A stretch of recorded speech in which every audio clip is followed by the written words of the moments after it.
Ketua Badan Pembina, Ketua Eksekutif, dan teman-teman sekalian, dan teman-teman surveyor dari seluruh Indonesia. Kita bertemu kembali dalam malam keakraban. Saya nyebutnya malam keakraban ya, walaupun kita nyebutnya ESP. Jadi malam keakraban untuk melaksanakan edukasi surveyor berkelanjutan.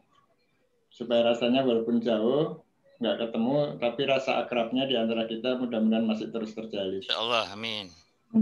Baiklah, untuk segera memulai acara, malam ini kita ada dua pembicara yang saya kira juga sudah cukup dikenal ya oleh kita semua, karena sudah beberapa kali tampil di dalam acara malam keakraban ESP kita. Dan untuk acara sudah disusun oleh Bu Luwi bahwa akan dimulai dengan pembacaan doa ya. Dan sebelum kita mulai saya absen dulu, si pembaca doa awalnya sudah hadir belum Pak Joni? Belum lihat saya Pak Hani, belum. Ntar dulu. Kalau belum ada berarti yang selalu menjadi ban serep kepada Ustadz Joni, saya persilahkan untuk doa pembukaan. Baik, terima kasih Pak Joti. Assalamualaikum warahmatullahi wabarakatuh.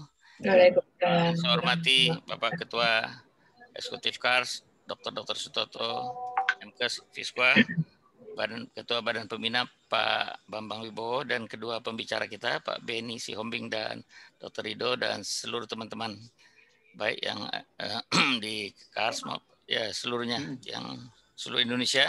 Mari kita mulai acara kita dengan sama-sama membaca doa. Mudah-mudahan pertemuan acara kita ini mendapat berkah dari Allah Subhanahu wa taala. Saya akan memimpin dengan cara Islam. Teman-teman yang lain silahkan menyesuaikan dengan cara masing-masing. Bismillahirrahmanirrahim. Alhamdulillahirabbil alamin, arrahmanirrahim, maliki yaumiddin. Iyyaka na'budu wa iyyaka nasta'in. Ihdinas siratal mustaqim. Siratal ladzina an'amta 'alaihim ghairil maghdubi 'alaihim waladdallin. Amin. Rabbis shrahli sadri wa yassirli amri wahlul 'uqdatam min lisani yafqahu qawli. Ya Allah, ya Tuhan kami, pertama-tama kami hadapkan muka kami, menundukkan kepala, mengucapkan syukur kehadirat-Mu atas karunia nikmat-Mu, atas kesehatan para kami semua, sehingga kami terhindar dari penyakit COVID-19 yang saat ini merebak di negeri kami. Ya Allah, ya Tuhan kami, pada hari ini kami berkumpul kembali melaksanakan kegiatan edukasi surveyor berkelanjutan, merupakan upaya kami untuk tetap mengisi intelektualitas seluruh surveyor Kars dalam rangka stop dalam kegiatan. Ya Allah, ya Tuhan kami, berkati dan ridhoi pertemuan kami, lancarkan lisan kami, jernihkan hati kami, cerdaskan otak kami menerima materi yang akan diberikan oleh narasumber. Ya Allah, ya Tuhan kami, bimbinglah kami selalu, beri petunjuk dan beri kekuatan untuk berada di jalan yang lurus, serta beri juga kekuatan menghindar dari kesalahan-kesalahan. Kepadamu kami menyembah dan kepadamu kami meminta tolong. Rabbana atina fid dunya hasanah wa fil akhirati hasanah wa qina azabannar. Subhana rabbika rabbil izzati amma yasifun wa salamun alal mursalin walhamdulillahi rabbil alamin. Silakan Pak Joni.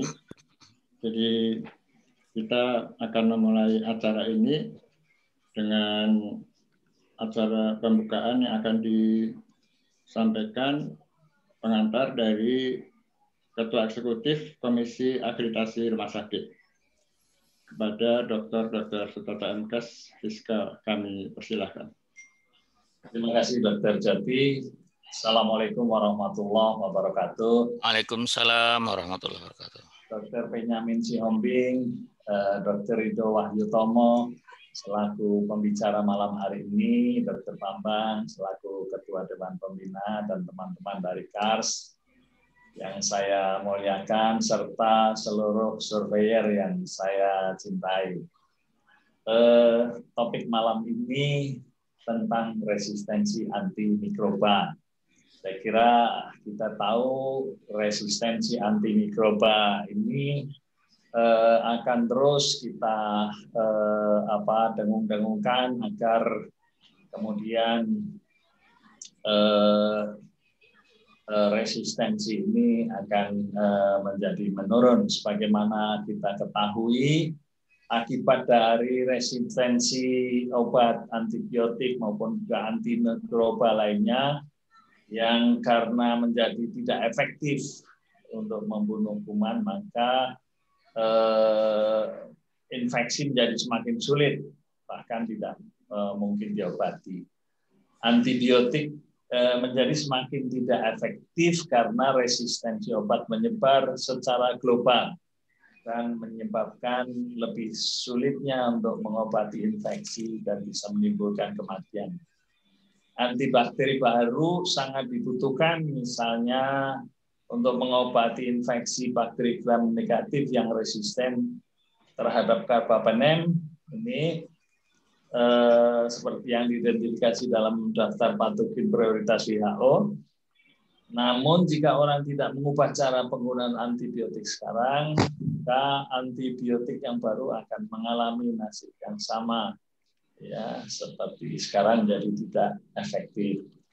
Beberapa fakta-fakta penting yang harus menjadi concern kita bersama, bahwa resistensi antimikroba ini adalah ancaman kesehatan di seluruh dunia. Dibutuhkan suatu tindakan multisektoral yang segera, ya, dan di samping itu juga WHO sudah menyatakan antimicrobial resisten adalah salah satu dari 10 ancaman kesehatan masyarakat global yang dihadapi oleh umat manusia. Dan di samping itu penyalahgunaan dan penggunaan antimikroba yang berlebihan ini adalah menjadi penyebab utama dalam pengembangan patogen yang resisten terhadap obat. Di samping itu juga kurangnya air bersih dan sanitasi serta pencegahan dan pengendalian infeksi yang kurang memadai. Itu mendorong penyebaran mikroba, beberapa diantaranya dapat kebal terhadap pengobatan antimikroba. Yang perlu kita ketahui bersama ternyata bahwa biaya untuk mengatasi antimikrobial resisten ini bagi perekonomian dunia itu sangat signifikan. Karena selain kematian dan catatan, penyakit yang berkepanjangan mengakibatkan masa tinggal di rumah sakit atau length of stay menjadi lebih lama. Dan kebutuhan akan obat-obat yang lebih mahal, ya, ini tentu saja akan berpengaruh terhadap masalah keuangannya. Ini tanpa antimikroba yang efektif, keberhasilan pengobatan modern dalam mengobati infeksi, termasuk selama pembedahan besar, kemoterapi untuk kanker, akan berisiko tinggi. Ini beberapa contoh resistensi, misalnya terhadap ciprofloxacin, ya, antibiotik yang biasa digunakan untuk mengobati infeksi saluran kemih. Itu resistensinya bervariasi dari 8,4% sampai 92,9%. Untuk Escherichia coli dari 4,1% hingga 79,4%. Jadi resistensinya sudah cukup tinggi.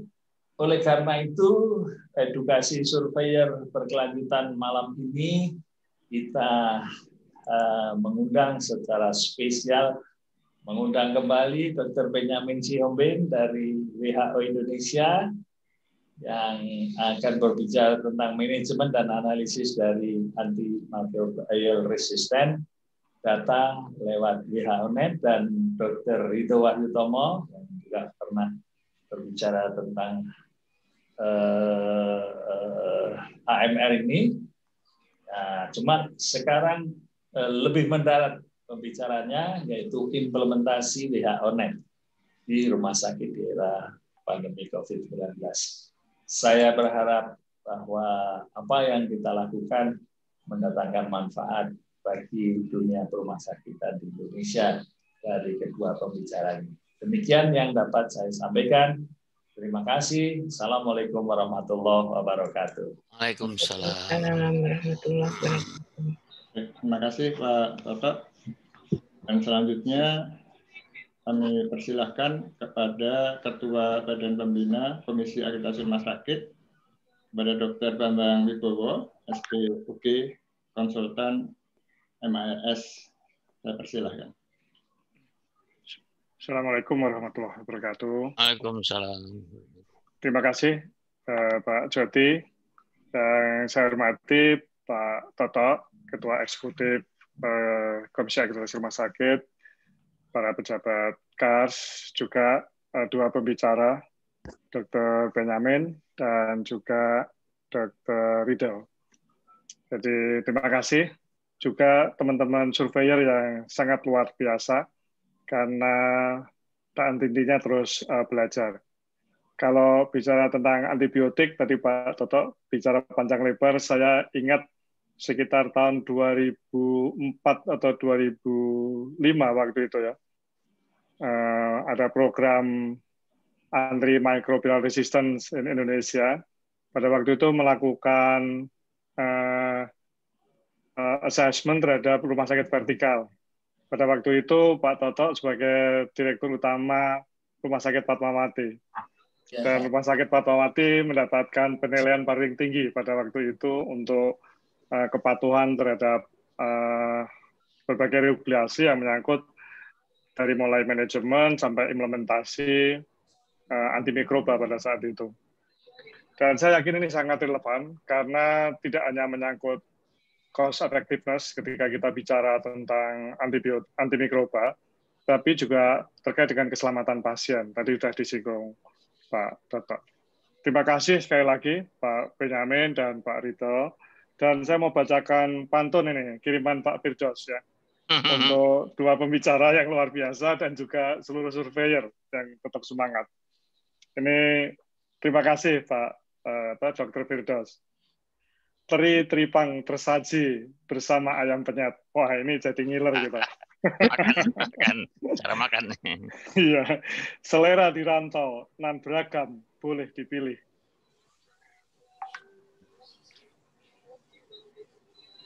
Mari kembang dan terapkan sistem WHO-Net. Upaya memantau dan mengendalikan risiko infeksi. Wah, terima kasih Pak Firdaus. Terima kasih sekali lagi Dr. Benyamin dan Dr. Ridho. Sekian, Assalamualaikum warahmatullahi wabarakatuh. Waalaikumsalam Warahmatullahi wabarakatuh. Terima kasih Pak Bambang Wibowo. Kita memiliki dua topik dengan dua pembicara yang pakar di bidangnya. Yang pertama Dr. Benyamin Sohombing, MPH, ya, dia dari WHO Indonesia, dan kemudian Dr. Ridho Wahyu Tomo, ya, spesialis mikrobiologi klinik. Kalau saya baca sekarang bekerjanya di Kendal ya Pak Ridho, betul ya?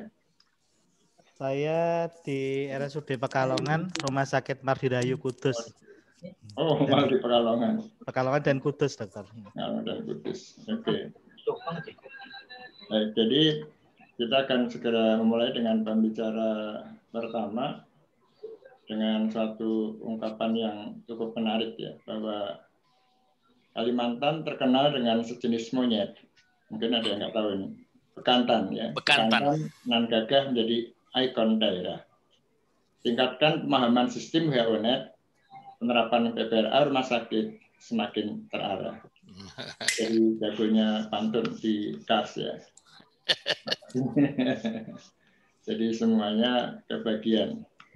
Baik, kita punya waktu 25 menit untuk paparan yang pertama yang akan disampaikan oleh Dr. Benyamin Sohombing tentang Management and Analysis of Antimicrobial Resistance Data through WHO-Net.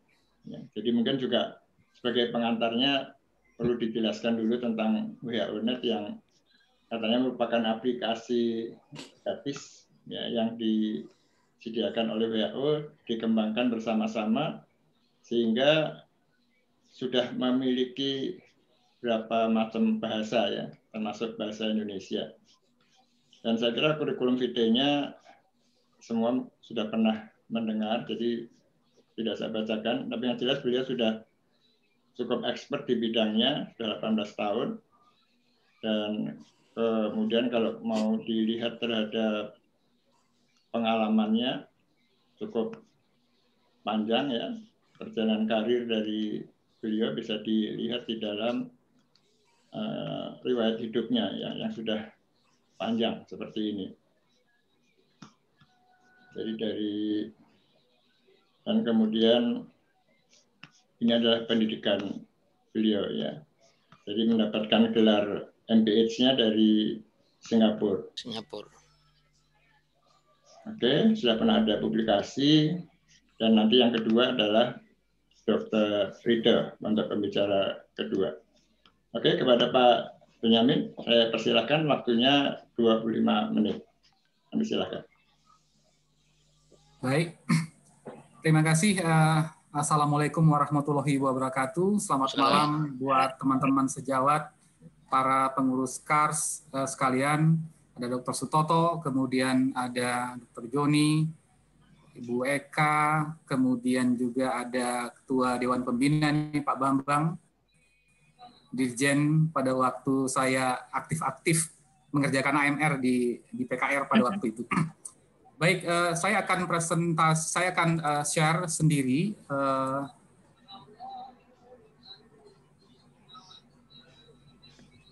Sorry.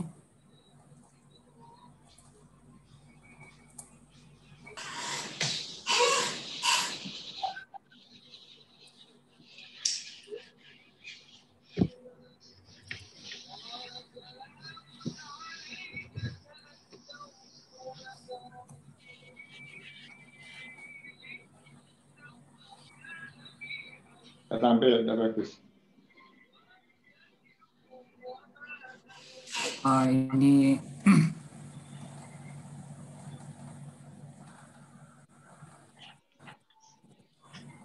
apakah saya bisa minta tolong ditampilkan? Kayaknya saya punya masalah. Indra.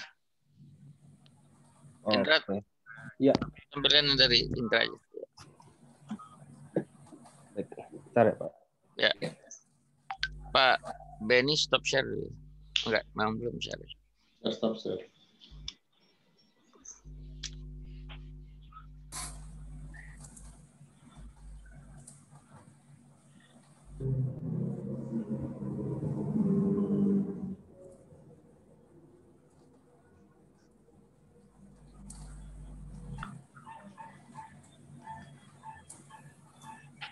Baik, terima kasih. Saya harap teman-teman tidak bosan, karena saya untuk ketiga kalinya muncul di ESB ini. Jadi sebentar kita akan belajar tentang manajemen dan analisa data resistensi antimikroba lewat WHO-NET. Jadi untuk memahami WHO-NET, biasanya perlu workshop 1 harian biasanya Bapak Ibu. Itu yang biasa dilakukan oleh WHO, kemudian bersama-sama dengan teman-teman PAMKI. Biasanya itu 1 hari penuh, pagi sampai sore. Tapi kita akan secara singkat saja, apa itu WHO-NET, dan kemudian tentunya ketika kita bicara tentang WHO-NET, kita tidak bisa lepas dari yang namanya surveillance AMR. Walaupun peruntukannya tidak melulu untuk AMR, tapi kebanyakan WHO-NET memang dipergunakan untuk data mikrobiologi untuk resistensi antimikroba. Next. Ya, Global Action Plan on AMR itu disusun pada tahun 2015, jadi memberikan panduan kepada negara-negara untuk strategi-strategi utama, strategi-strategi penting yang dilakukan untuk intervensi dalam pencegahan dan kemudian penanggulangan resistensi antimikroba. Jadi ada 5 strategi objektif, dan salah satu diantaranya yaitu strategi objektif yang kedua adalah strengthen knowledge through surveillance and research. Jadi memperkuat pengetahuan lewat surveillance dan riset. Mengapa ini penting? Karena epidemi penyakit seperti yang kita tahu berkembang tidak hanya di satu negara, tetapi dengan mudah bisa berpindah ke negara tetangga atau benua lainnya, sama seperti yang kita alami ketika masa pandemi ini. Jadi berbagi informasi atau data ke tingkat global itu akan bermanfaat bagi semua negara karena mereka akan bisa saling share informasi. Kemudian data rutin yang dikirimkan oleh masing-masing negara akan berkontribusi pada pengembangan gambaran global tentang ancaman kesehatan masyarakat yang sedang atau yang potensi akan terjadi ke depannya nanti. Next. Next. Teman-teman, mikroba seperti yang kita tahu tidak menghormati batas negara, jadi dia nggak perlu paspor untuk pindah dari Indonesia ke Singapura, dari Indonesia ke Australia. Jadi bahwa perspektif yang benar dari negara atau masyarakat global memang diperlukan untuk dapat mengidentifikasi peristiwa-peristiwa yang mempengaruhi kondisi kesehatan manusia. Jadi surveillance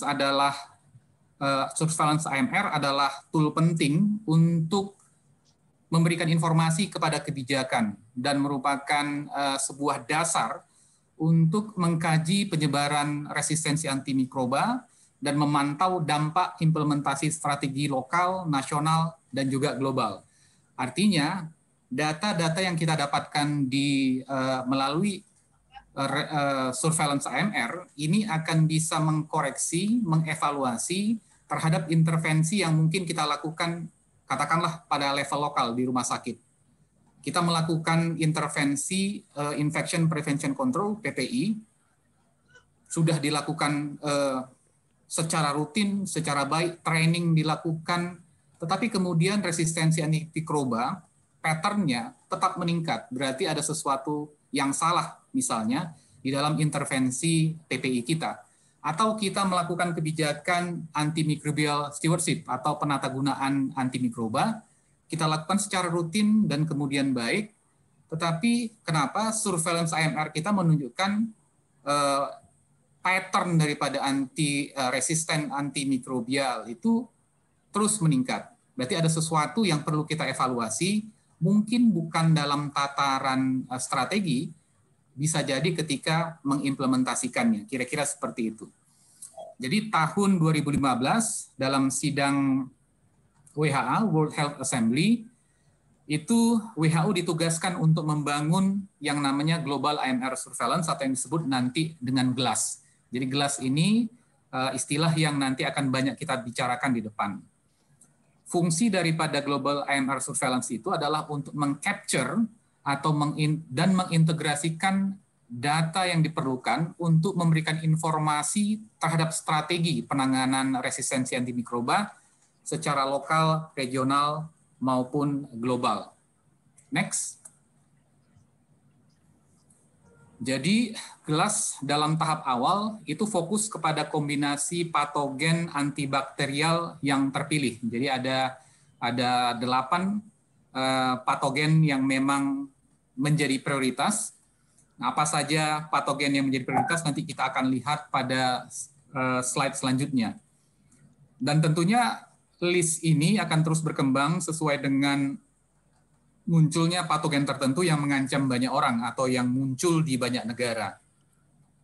Kemudian data-data apa saja yang dikumpulkan, jadi ada 3 jenis kelompok data yang dikumpulkan, yaitu data klinis, kemudian data epidemiologi, dan kemudian juga khususnya data mikrobiologi. Jadi 3 jenis data ini kemudian dikumpulkan dari negara, dan akhirnya itu nanti sampai ke GLAS, diolah, kemudian ditampilkan.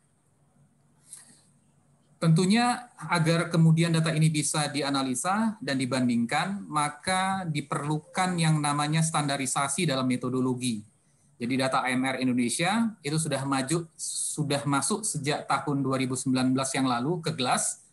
Jadi saya juga sekedar mau menginformasikan ke Pak Bambang bahwa salah satu hasil kerja keras beliau ini beserta staf di bawah, akhirnya kita di Indonesia pada tahun 2019 itu sudah terdaftar di GLAS dan datanya sudah ditampilkan secara global. Pertanyaannya, apakah sebelumnya Indonesia belum melakukan surveillance AMR? Tentunya jawabnya tidak gitu ya. Jadi pada sebelum-sebelumnya juga Indonesia sudah melakukan surveillance AMR lewat sentra-sentra rumah sakit, hanya mungkin pada waktu itu dilakukan secara terpisah, sehingga ada metodologi yang mungkin harus disamakan baik dalam lokasi yang berbeda ataupun dalam tahun yang berbeda begitu. Tetapi sejak tahun 2019 itu data dikumpulkan, kemudian metodologinya disamakan dan disesuaikan dengan metodologi yang ada di GLAS.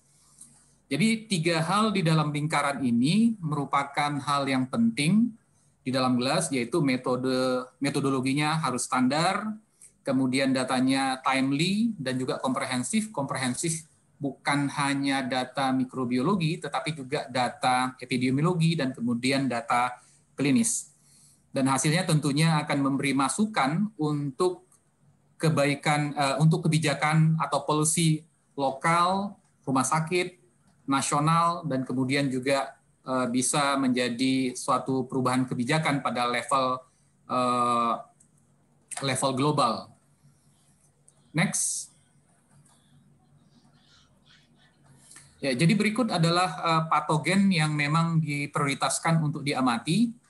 Jadi teman-teman sejawat, bukan berarti bahwa patogen yang lain itu tidak penting, tetapi ketika dibandingkan di banyak negara, di mana concern banyak negara itu ada pada patogen-patogen yang ada di dalam list ini, yaitu E. coli, Klebsiella pneumoniae, Acinetobacter baumannii, kemudian Staphylococcus aureus, Streptococcus pneumoniae, Salmonella, kemudian Shigella, kemudian Neisseria gonorrhoeae. Jadi ini adalah priority pathogen yang dalam saat ini menjadi prioritas untuk diamati secara bersama, kira-kira begitu. Tetapi negara tidak harus mengirimkan semua datanya, jadi bisa memilih data yang memang sesuai dengan prioritas patogen secara nasional. Nah, kombinasi antara data epidemiologi, data laboratorium, data klinis ini memungkinkan stratifikasi populasi kuman untuk memastikan jenis infeksi, apakah sebagian besar infeksi AMR terjadi misalnya pada orang muda, usia lanjut, terjadi di masyarakat, atau terjadi di rumah sakit, dan distribusinya secara geografis dari infeksi yang disebabkan oleh patogen resisten tersebut. Next. Ya, kemudian bagaimana kita memanage data-data itu tadi, data-data yang diinginkan dalam surveillance AMR itu tadi, dan kemudian bagaimana kita menganalisanya. Jadi WHO Collaborating Center untuk AMR Surveillance, yaitu Rumah Sakit Brigham di Boston, itu mengembangkan sebuah software yang kemudian diberi nama WHO-Net atau WHO-Net. Kadang-kadang teman-teman di WHO bilangnya WHO-Net, begitu saja. Jadi perangkat Luna ini itu telah dikembangkan sebenarnya sejak tahun, sudah lama sebenarnya, sejak tahun 89, tetapi kemudian diupdate, sampai kepada versi yang sekarang. Jadi sekarang itu ada versi yang tahun 2020. Jadi WHO-Net adalah software database itu gratis, berbasis Windows, walaupun sekarang sudah bisa di-connect juga ke sistem operasi yang lain. Kemudian dikembangkan untuk mengelola dan menganalisa data laboratorium mikrobiologi. Jadi fokus khusus adalah pada analisa hasil uji sensitivitas dari antimikroba. Nah, kalau WHO-Net sendiri punya 2 fungsi. Jadi yang fungsi yang pertama adalah untuk meningkatkan penggunaan data lokal. Jadi data lokal bisa kita artikan data di hospital, di rumah sakit, untuk tujuan lokal rumah sakit tersebut atau laboratorium tersebut. Yang kedua, WHO-Net ini juga punya fungsi untuk mempromosikan kolaborasi secara internasional. Jadi dia ada fitur bisa mengekspor data tersebut, kemudian dilingkan ke sistem informasi yang lain. Secara khusus dia memang dilingkan langsung ke GLAS, jadi ke Global AMR Surveillance System yang ada di WHO. para penggunanya ini bisa macam-macam, mikrobiolog menggunakan ini, kemudian ahli di luar negeri itu ada infection prevention control specialist, sama seperti infectious disease specialist juga menggunakan ini. Kemudian ahli epidemiologi juga banyak yang menggunakan HUNET ini untuk mengelola data-data mikrobiologinya. Next. Ya, software WHO-NET dan di dalamnya sudah termasuk yang namanya backlink begitu.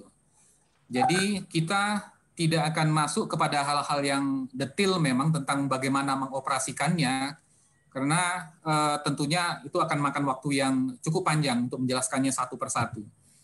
Di dalam panduan HUNET nanti akan ada di mana kita ketika kita mendownload itu akan tahu bagaimana cara melakukan instalasinya, kemudian ada bagian di mana kita melakukan konfigurasi laboratorium, kemudian bagaimana data entry, dan akhirnya data analisis.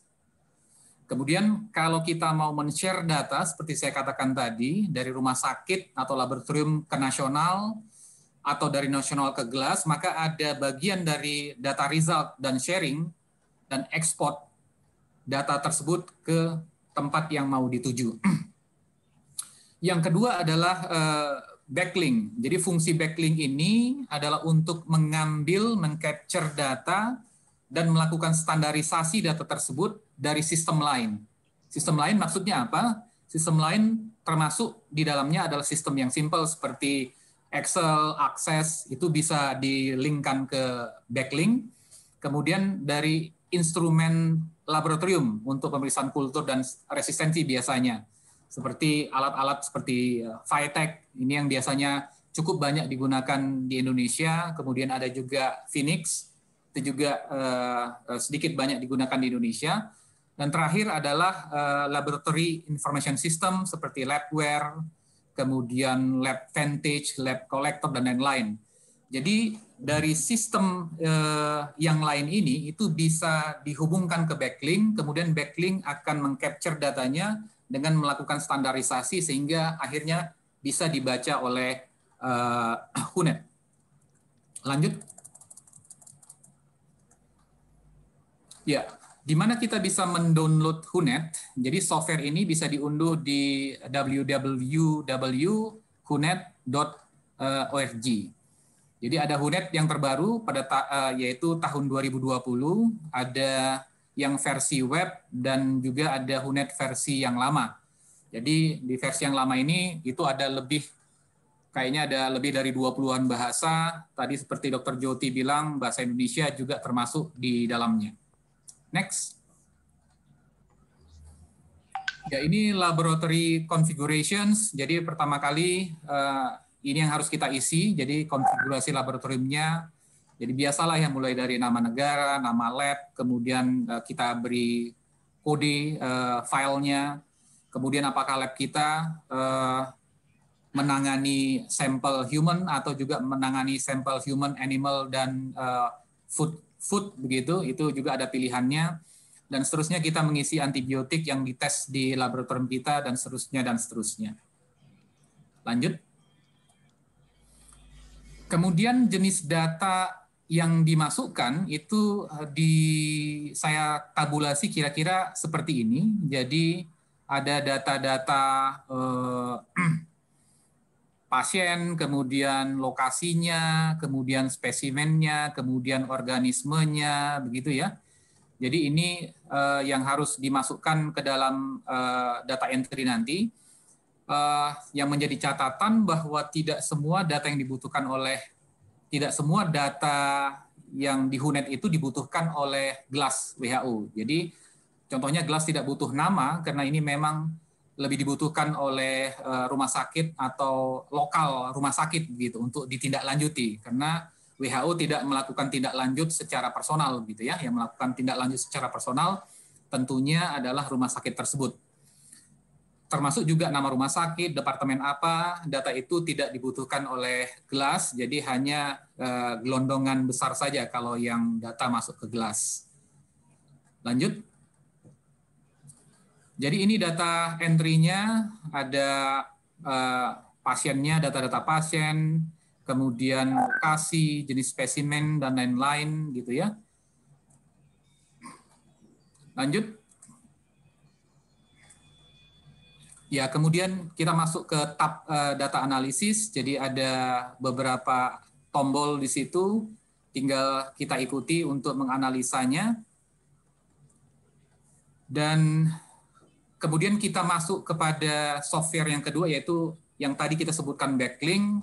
Seperti saya sebutkan tadi, bahwa fungsi daripada backlink adalah tools untuk mengambil, mengcapture data, melakukan standarisasi data tersebut dari sistem lain gitu ya.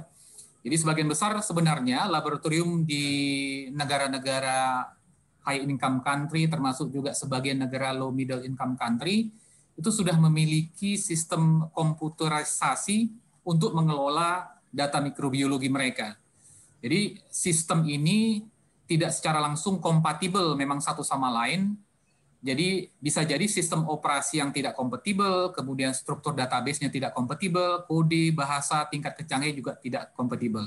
Itulah sebenarnya fungsi daripada backlink ini, untuk mengambil data dari laboratory information system tersebut, kemudian distandarisasi, diolah, masuk ke HUNET, kemudian akhirnya bisa dianalisa.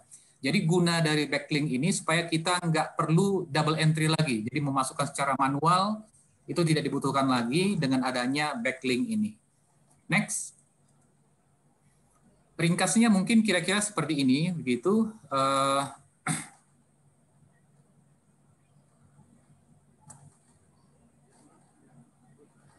Bisa next. Waktunya masih ada 5 menit lagi. Baik. Jadi prinsipnya data yang ada di sistem lain itu bisa ditarik ke WHONet lewat backlink. Jadi untuk kemudian diolah, dianalisa, dan kalau dibutuhkan dapat ditransfer ke nasional. Next. Kemudian biasanya WHONet diberikan atau dilatihkan itu ke staf laboratorium, bisa juga ke apoteker atau ke klinisi, tapi untuk backlink itu sendiri, itu biasanya khusus kepada petugas lab atau staf IT, karena biasanya butuh background informasi yang sedikit agak rumit begitu ya, masalah IT dan segala macam. Kemudian bagaimana data dari sistem lain itu masuk ke HUNET, ini merupakan langkah-langkahnya. Saya tidak akan terlalu detail ke situ.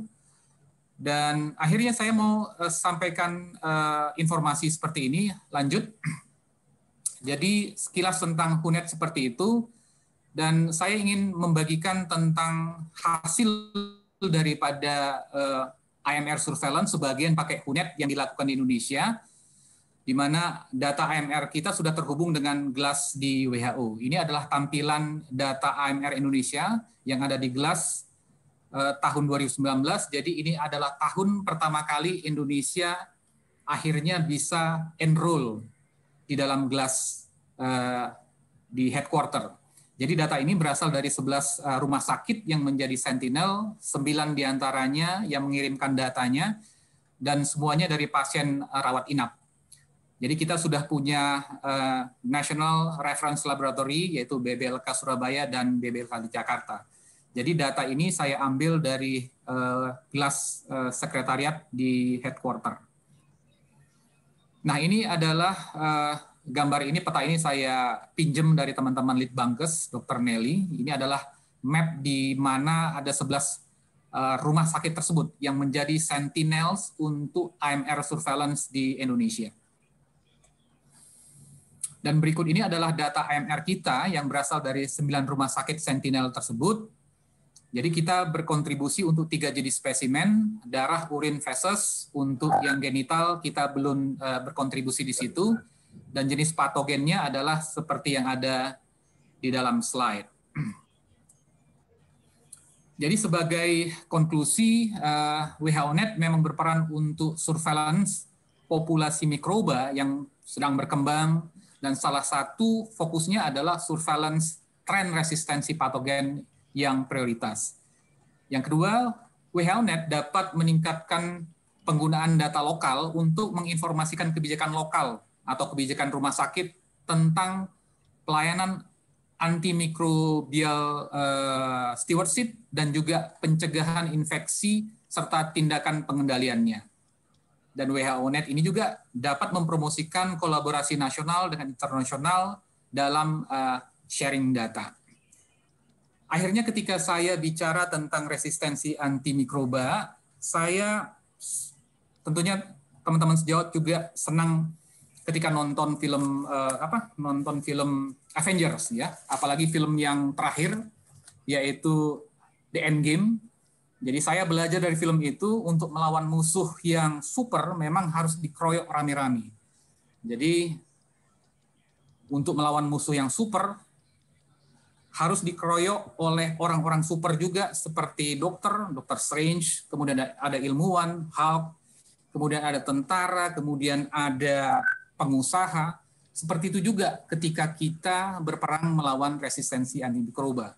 Musuh kita ini super, sehingga memang harus rame-rame dikeroyok oleh dokter, kemudian oleh peneliti, oleh donatur, oleh masyarakat sipil, dan lain-lain. Dengan begitu, kita mungkin bisa berhasil seperti Avenger, melawan resistensi antimikroba ini untuk segera habis dari bumi Indonesia, kemudian habis di dunia. Demikian paparan saya, semoga bermanfaat. Terima kasih. Saya kembalikan ke Dr. Doti. Baik, terima kasih Pak Benyamin, waktunya tepat, bagus. Jadi saya persilakan kepada teman-teman untuk kalau ada pertanyaan bisa ditulis di dalam chat atau Q&A. Memang ini materi yang sangat spesifik ya, jadi tentu kalau yang bukan klinisi mungkin agak cukup berat, tetapi kita sebagai surveyor sebaiknya memahami tentang metode ini.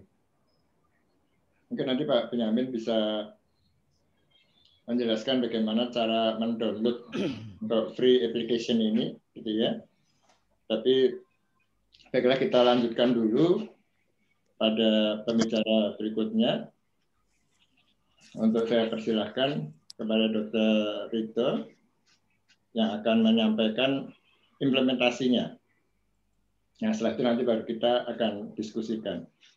Silakan Pak Rito dengan waktu sama sekitar 25 menit. Baik, terima kasih. Assalamualaikum, selamat malam Dr. Sutoto, terima kasih Dr. Joti, Dr. Benyamin, dan seluruh jangkar, surveyor, dan peserta diskusi pada malam hari ini. Jadi yang pertemuan kedua ini saya diminta terkait dengan WHO-Net dan tadi sudah sangat rinci dijelaskan oleh Dr. Benyamin dan saya diminta juga terkait dengan implementasinya untuk penekanannya. Dan karena ada penekanan di implementasi, saya akan masuk pertama terkait dengan kasus pasien. Jadi ini adalah salah satu pasien yang pernah dikonsulkan kepada saya selaku spesialis mikrobiologi klinik. Jadi ini pasien anak usianya 5 tahun lebih, kemudian dia megakolon kongenital dan malnutrisi. Kemudian dilakukan operasi, namun pasca operasi ternyata terjadi wound dehiscence dan lukanya tidak menutup. Kemudian dilakukan operasi kedua dan terjadi lagi seperti ini. Kemudian dilakukan operasi ketiga sama untuk rehecting dan kembali tidak menutup. Barulah di rencana operasi keempat itu dikonsulkan ke mikrobiologi. Jadi kalau saya sering joke dengan teman-teman di rumah sakit itu SPMK itu kalau ibarat sinetron baru muncul di episode 357. Jadi setelah seperti ini baru dikonsulkan dan konsulnya sangat singkat, ditulis YTH, TS, DR, SPMK, mohon kultur. Jadi SPMK saya singkatannya spesialis mengerjakan kultur, gitu, hanya kultur. Kemudian saya lakukan visite dan kondisi ini kok ini fotonya sebenarnya ada serial Jadi kondisi lukanya tambah kotor, kemudian juga kasa juga sangat basah, dan ternyata rawat luka hanya tiap pagi, jadi dalam 24 jam hanya 1 kali. Dan saya memang waktu yang pertama ini saya sampaikan ini yang penting rawat luka, kemudian nanti konsul ke gizi untuk malnutrisinya, karena percuma antibiotik ini masuk kalau kondisi seperti ini. Molekul antibiotik ini tidak bisa sampai ke site of infection-nya. Dan memang dari hasil kultur keluar Pseudomonas aeruginosa. Nah, ini yang menarik. Apakah ini bermakna untuk kasus pasien ini? Baik, kemudian ini yang kedua, kasus kedua ini pasien underlying disease-nya bukan kasus infeksi, ini pasien dengan stroke non-hemorrhagic. Dan kemudian ada demam dan dikonsulkan untuk kultur urin. Nah, keluar kultur urin ketemunya Acinetobacter baumannii. Hasil resistensinya seperti ini. Jadi kalau di tempat kami di rumah sakit itu ketemu ada Pseudomonas, ada Acinet, itu langsung panik gitu. Wah, ini kuman resisten. Nah, ini padahal kita harus ingat juga Acinetobacter baumannii pada urin kita harus mencari tahu dulu kenapa ada Acinetobacter baumannii, ini kan lebih cenderung kuman lingkungan gitu. Nah, ini ada apa? Apakah terkait dengan pemasangan kateter atau terkait dengan lingkungan? Jadi yang menjadi pertanyaan, kalau ibarat satu tumpuk ini adalah hasil-hasil kultur, apakah hasil-hasil kultur ini kemudian semuanya dimasukkan untuk data antibiogram? Nah, yang nanti kalau kita masukkan semua ke dalam antibiogram, bisa jadi begitu peta kuman itu jadi seolah-olah rumah sakit kita ini penuh dengan kuman gitu. Nah, padahal di situ kadang kita temukan ini kuman-kuman yang sebetulnya tidak perlu dimasukkan antibiogram, karena secara klinis memang dia tidak bermakna, ya, tidak ada kaitannya dengan klinisnya, bisa jadi adalah kontaminasi. Baik, jadi saya mungkin sedikit mengulas terkait dengan tinjauan antibiogram WHO-NET, walaupun tadi sudah disampaikan. Jadi memang benar bahwa ini software ini dari WHO, dan nanti bisa diunduh, klik saja ke websitenya, dan nanti di situ memang ada pilihan-pilihan yang terbaru 2020. Hanya saja yang terbaru 2020 saya sudah mendownload, sepertinya belum ada bahasa Indonesia, Dr. Ben. Kalau yang 2020 belum ada bahasa Indonesia. Jadi biasanya ini problemnya kalau rekan-rekan kebetulan ada staf IT atau dari IPCN gitu, dokter ini kok nggak ada bahasa Jawanya gitu, kadang bertanyanya begitu. Artinya kok nggak ada bahasa Indonesia, ini bahasa Inggris gitu. Ya sudah lah, nanti sebetulnya hampir sama dengan yang sebelumnya, hanya saja ada update terkait dengan antibiotiknya. Jadi seperti yang pertemuan sebelumnya, bahwa antibiogram ini ada ringkasan periodik, ya. Jadi ada periodiknya, pekaan antimikroba bakteri lokal. Jadi lokal rumah sakit diperoleh dari spesimen pasien yang dikirim ke laboratorium mikrobiologi klinik di rumah sakit. Itu kalau laboratorium mikrobiologi kliniknya sudah ada di rumah sakit. Kalau belum, nanti bisa bekerja sama dengan laboratorium lainnya. Namun yang jelas harus berasal dari spesimen pasien. Dan tujuannya adalah sebagai bantuan dalam memilih terapi antibiotik empirik. Jadi peta kuman ini bukan kemudian mengintervensi atau ikut campur dalam terapi dokter, tidak. Justru malah kalau dibuat dengan sesuai dengan panduan, maka ini justru akan membantu para klinisi. Kemudian juga dalam memantau tren resistensi dari waktu ke waktu di sebuah fasilitas pelayanan kesehatan, dan juga untuk membandingkan tingkat kepekaan lintas institusi dan melacak tren resistensi. Nah, yang harus diingat bahwa peta kuman ini analisisnya paling tidak setiap tahun, ya. Kemudian hanya isolat dari spesimen diagnostik. Jadi sering kita mendapatkan biasanya dari rumah sakit yang baru pertama kali membuat peta kuman itu ada hasil-hasil seperti yang paling sering ya, yang paling sering itu adalah hasil kultur kuman udara, hasil kultur screening petugas gizi. Nah, ini tidak bisa kita masukkan ke spesimen terkait diagnostik. Kemudian hanya spesies dengan lebih dari sama dengan 30 isolat. Nah, ini maksudnya misalnya ada di ICU, katakanlah ada Staphylococcus aureus, maka Staphylococcus ini jumlahnya minimal 30. Nah, ini yang nanti juga ada persoalan terkait dengan jumlah yang sering tidak terpenuhi.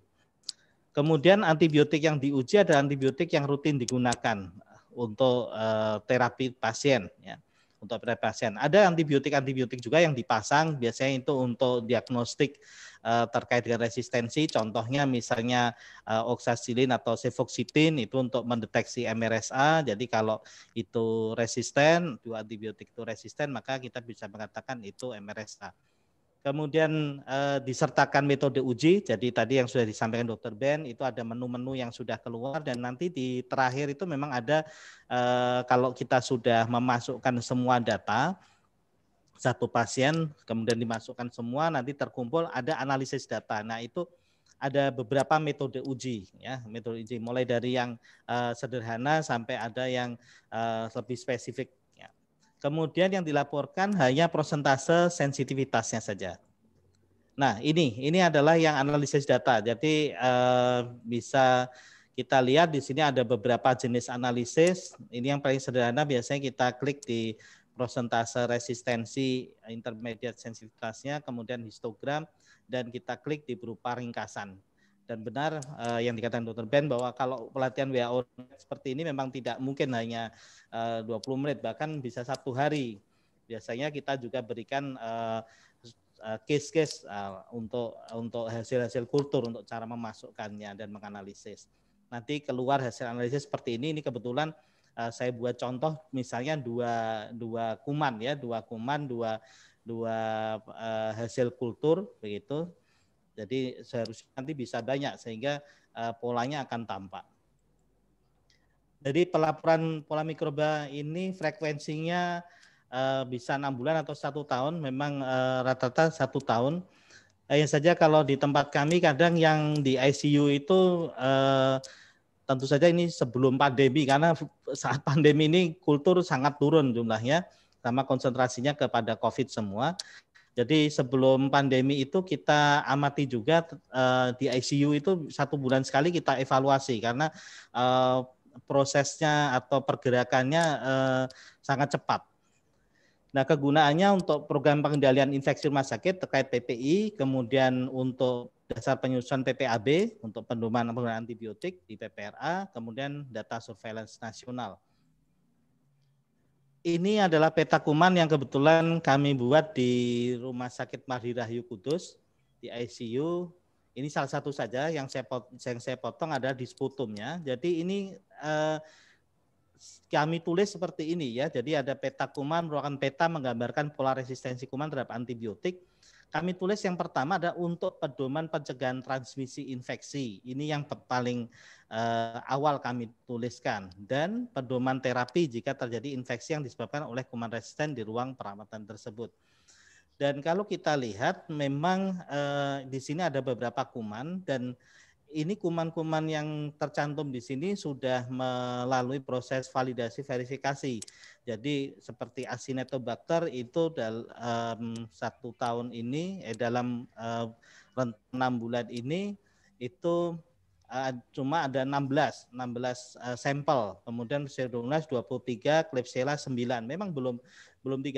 Ini pun nanti di dalam catatannya bahwa kita tulis bahwa ini memang sampelnya belum sesuai gitu. Kita seperti memotret gunungnya saja. Nah, ini yang nanti akan kita gunakan untuk menggugah para klinisi ya, untuk mulai mengamati dan peduli dengan terkait dengan kultur. Nah, ini di lembar kedua kami tuliskan seperti ini. Jadi singkatan nama-nama antibiotik, kemudian terkait dengan interpretasinya. Jadi di sini pun tidak hanya masalah kalau resistensinya ini atau kumannya A, maka obatnya ini, tidak. Tapi kami tulis sampai ke terkait dengan aspek PPRA-nya seperti pengendalian cefalosporin generasi 3 ini karena kumannya ISBL, sampai ke PPI-nya seperti terapkan bandel VAP, bandel SSI, sampai ke desain ruangannya, tata ruang, bahkan ICU di Mardi Rahayu ini sempat selalu kalau pasien masuk ke ICU-nya Mardi Rahayu pasti kalau nggak asinet Pseudomonas, ternyata memang tata ruangnya yang harus dirubah, dan kami sekarang dari PPI sudah berhasil mengusulkan dan sekarang sudah ada ICU yang kita desain sesuai dengan standar.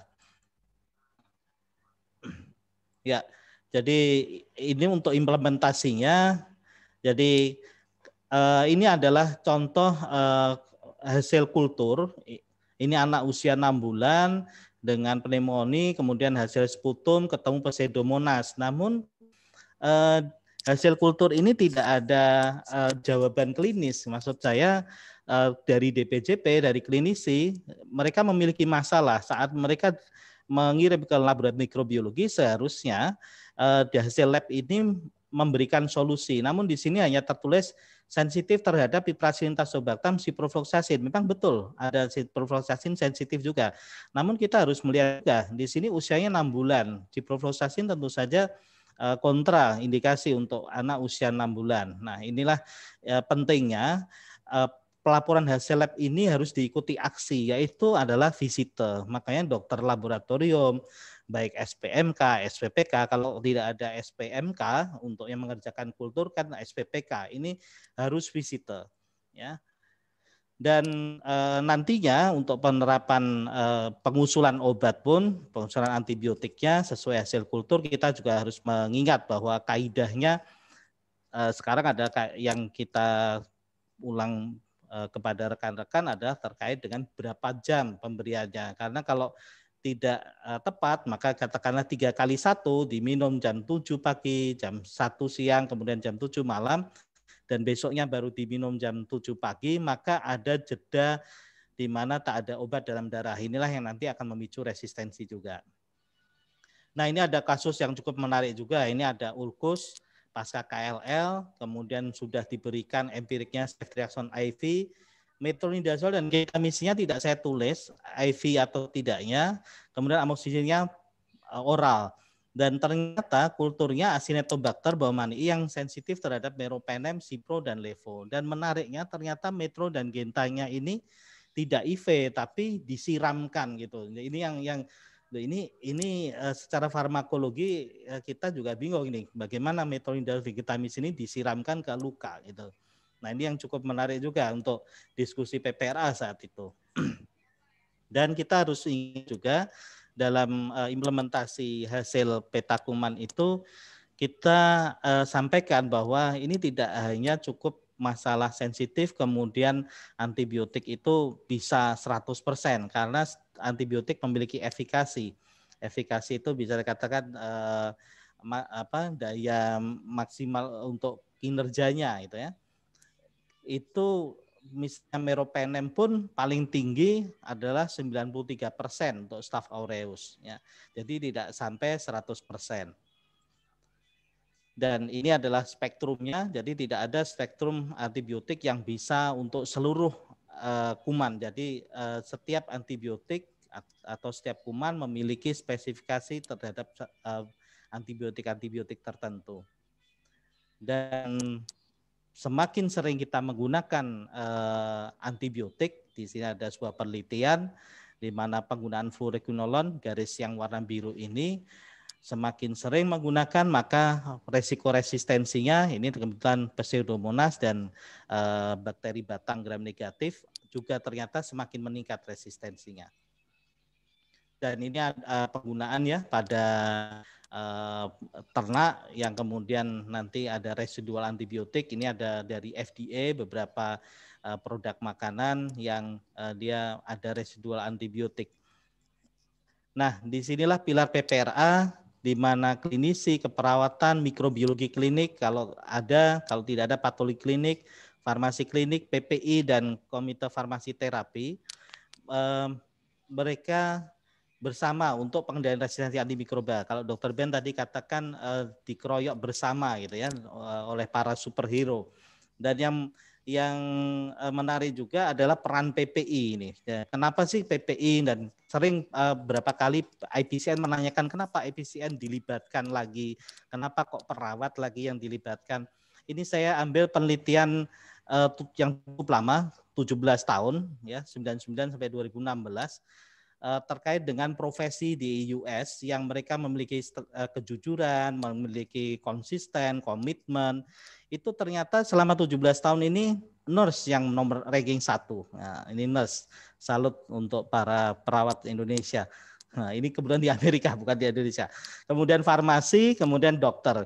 Jadi sampai ke bawah, dan Bapak Ibu bisa cek di jurnal ini, ternyata yang paling bawah itu politisi. Ternyata di Amerika politisi yang komitmen dan kejujurannya paling rendah. Di Indonesia belum ada penelitiannya. Dan kalau kita lihat keterlibatan dari di lapangan untuk nurse ini pun juga hampir meliputi semua ya, terkait dengan pelaporan hasil mikrobiologi. Ini mikrobiologi punya, nurse juga ada. Jadi mereka menjadi jembatan antara SPMK atau laboratorium dengan klinisi. Ya. Kemudian hasil kultur juga ada di perawat, kemudian untuk mengidentifikasi resistensi mereka juga terlibat. Inilah peran dari perawat dan nantinya di ICN. Nah, ini ringkasannya, jadi di manajerial atau di PMK 27 ini adalah IPCN, fungsinya adalah pengendalian penggunaan antibiotik rasional.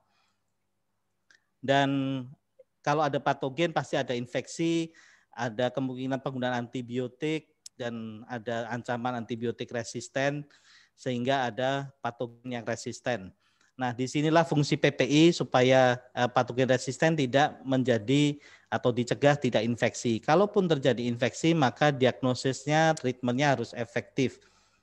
Kalau ada penggunaan antibiotik, maka penggunaannya harus optimal, rasional. Namun kalau terjadi resisten, nah PPI muncul kembali. Bagaimana transmisinya ini tidak menyebar, ya, sehingga diharapkan nanti kita mendapatkan patogen yang sensitif kembali. Ini contoh visita ini sebelum pandemi, makanya tidak bermasker ini. Kita biasa hasil laboratorium mikrobiologi tidak langsung kemudian hanya tanda tangan, tapi saya lakukan visita. Ini kebetulan visita dengan penyakit dalam, visita dengan SPPK, visita dengan IPCN, ini ada farmasi dan ini ada perawat. Kita visita untuk menentukan apakah hasil kultur itu sesuai dengan kondisi klinis pasien, ya. Ini kebetulan saya ini jarang pakai jas dokter ini, Dokter Joni. Jadi kadang tadi Dokter Joni di awal menyinggung masalah jenggot. Jadi kadang saya dikira dari rohaniawan ini.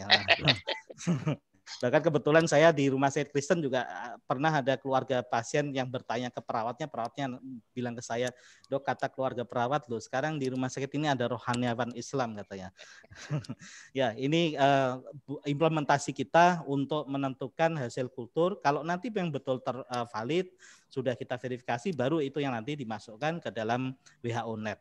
Ya, kesimpulannya WHO Net ini berisi data spesimen pasien, dan spesimen pasien itu yang akan dikultur, yang harus divalidasi verifikasi, dan implementasinya harus sesuai dengan klinis pasien saat itu.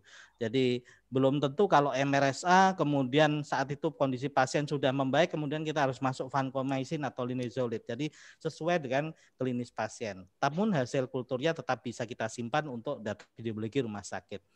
Dan tadi karena ada pantun, kemudian saya mendadak membuat pantun, jadi biduk berlabuh di Palangkaraya, di tepi Sungai Kahayan, beribu ilmu bagai cahaya di ESB Malam Keagrapan. Terima kasih Dr. Joti, tadi ada kata keagrapan sehingga saya bisa mengepaskan dengan pantun tersebut.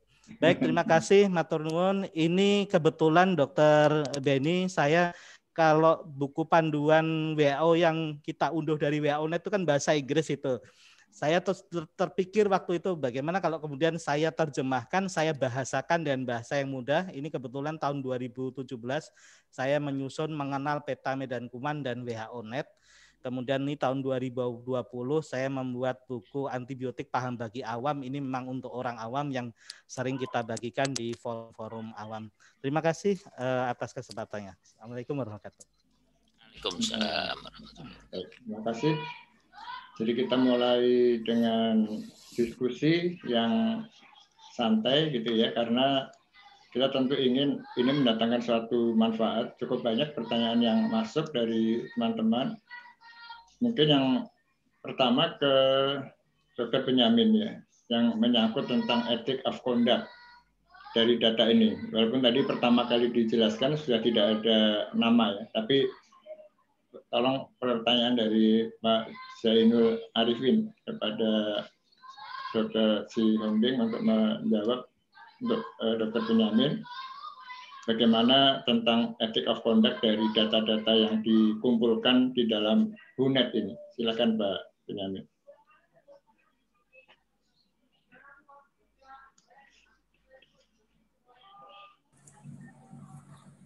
Baik, terima kasih pertanyaannya.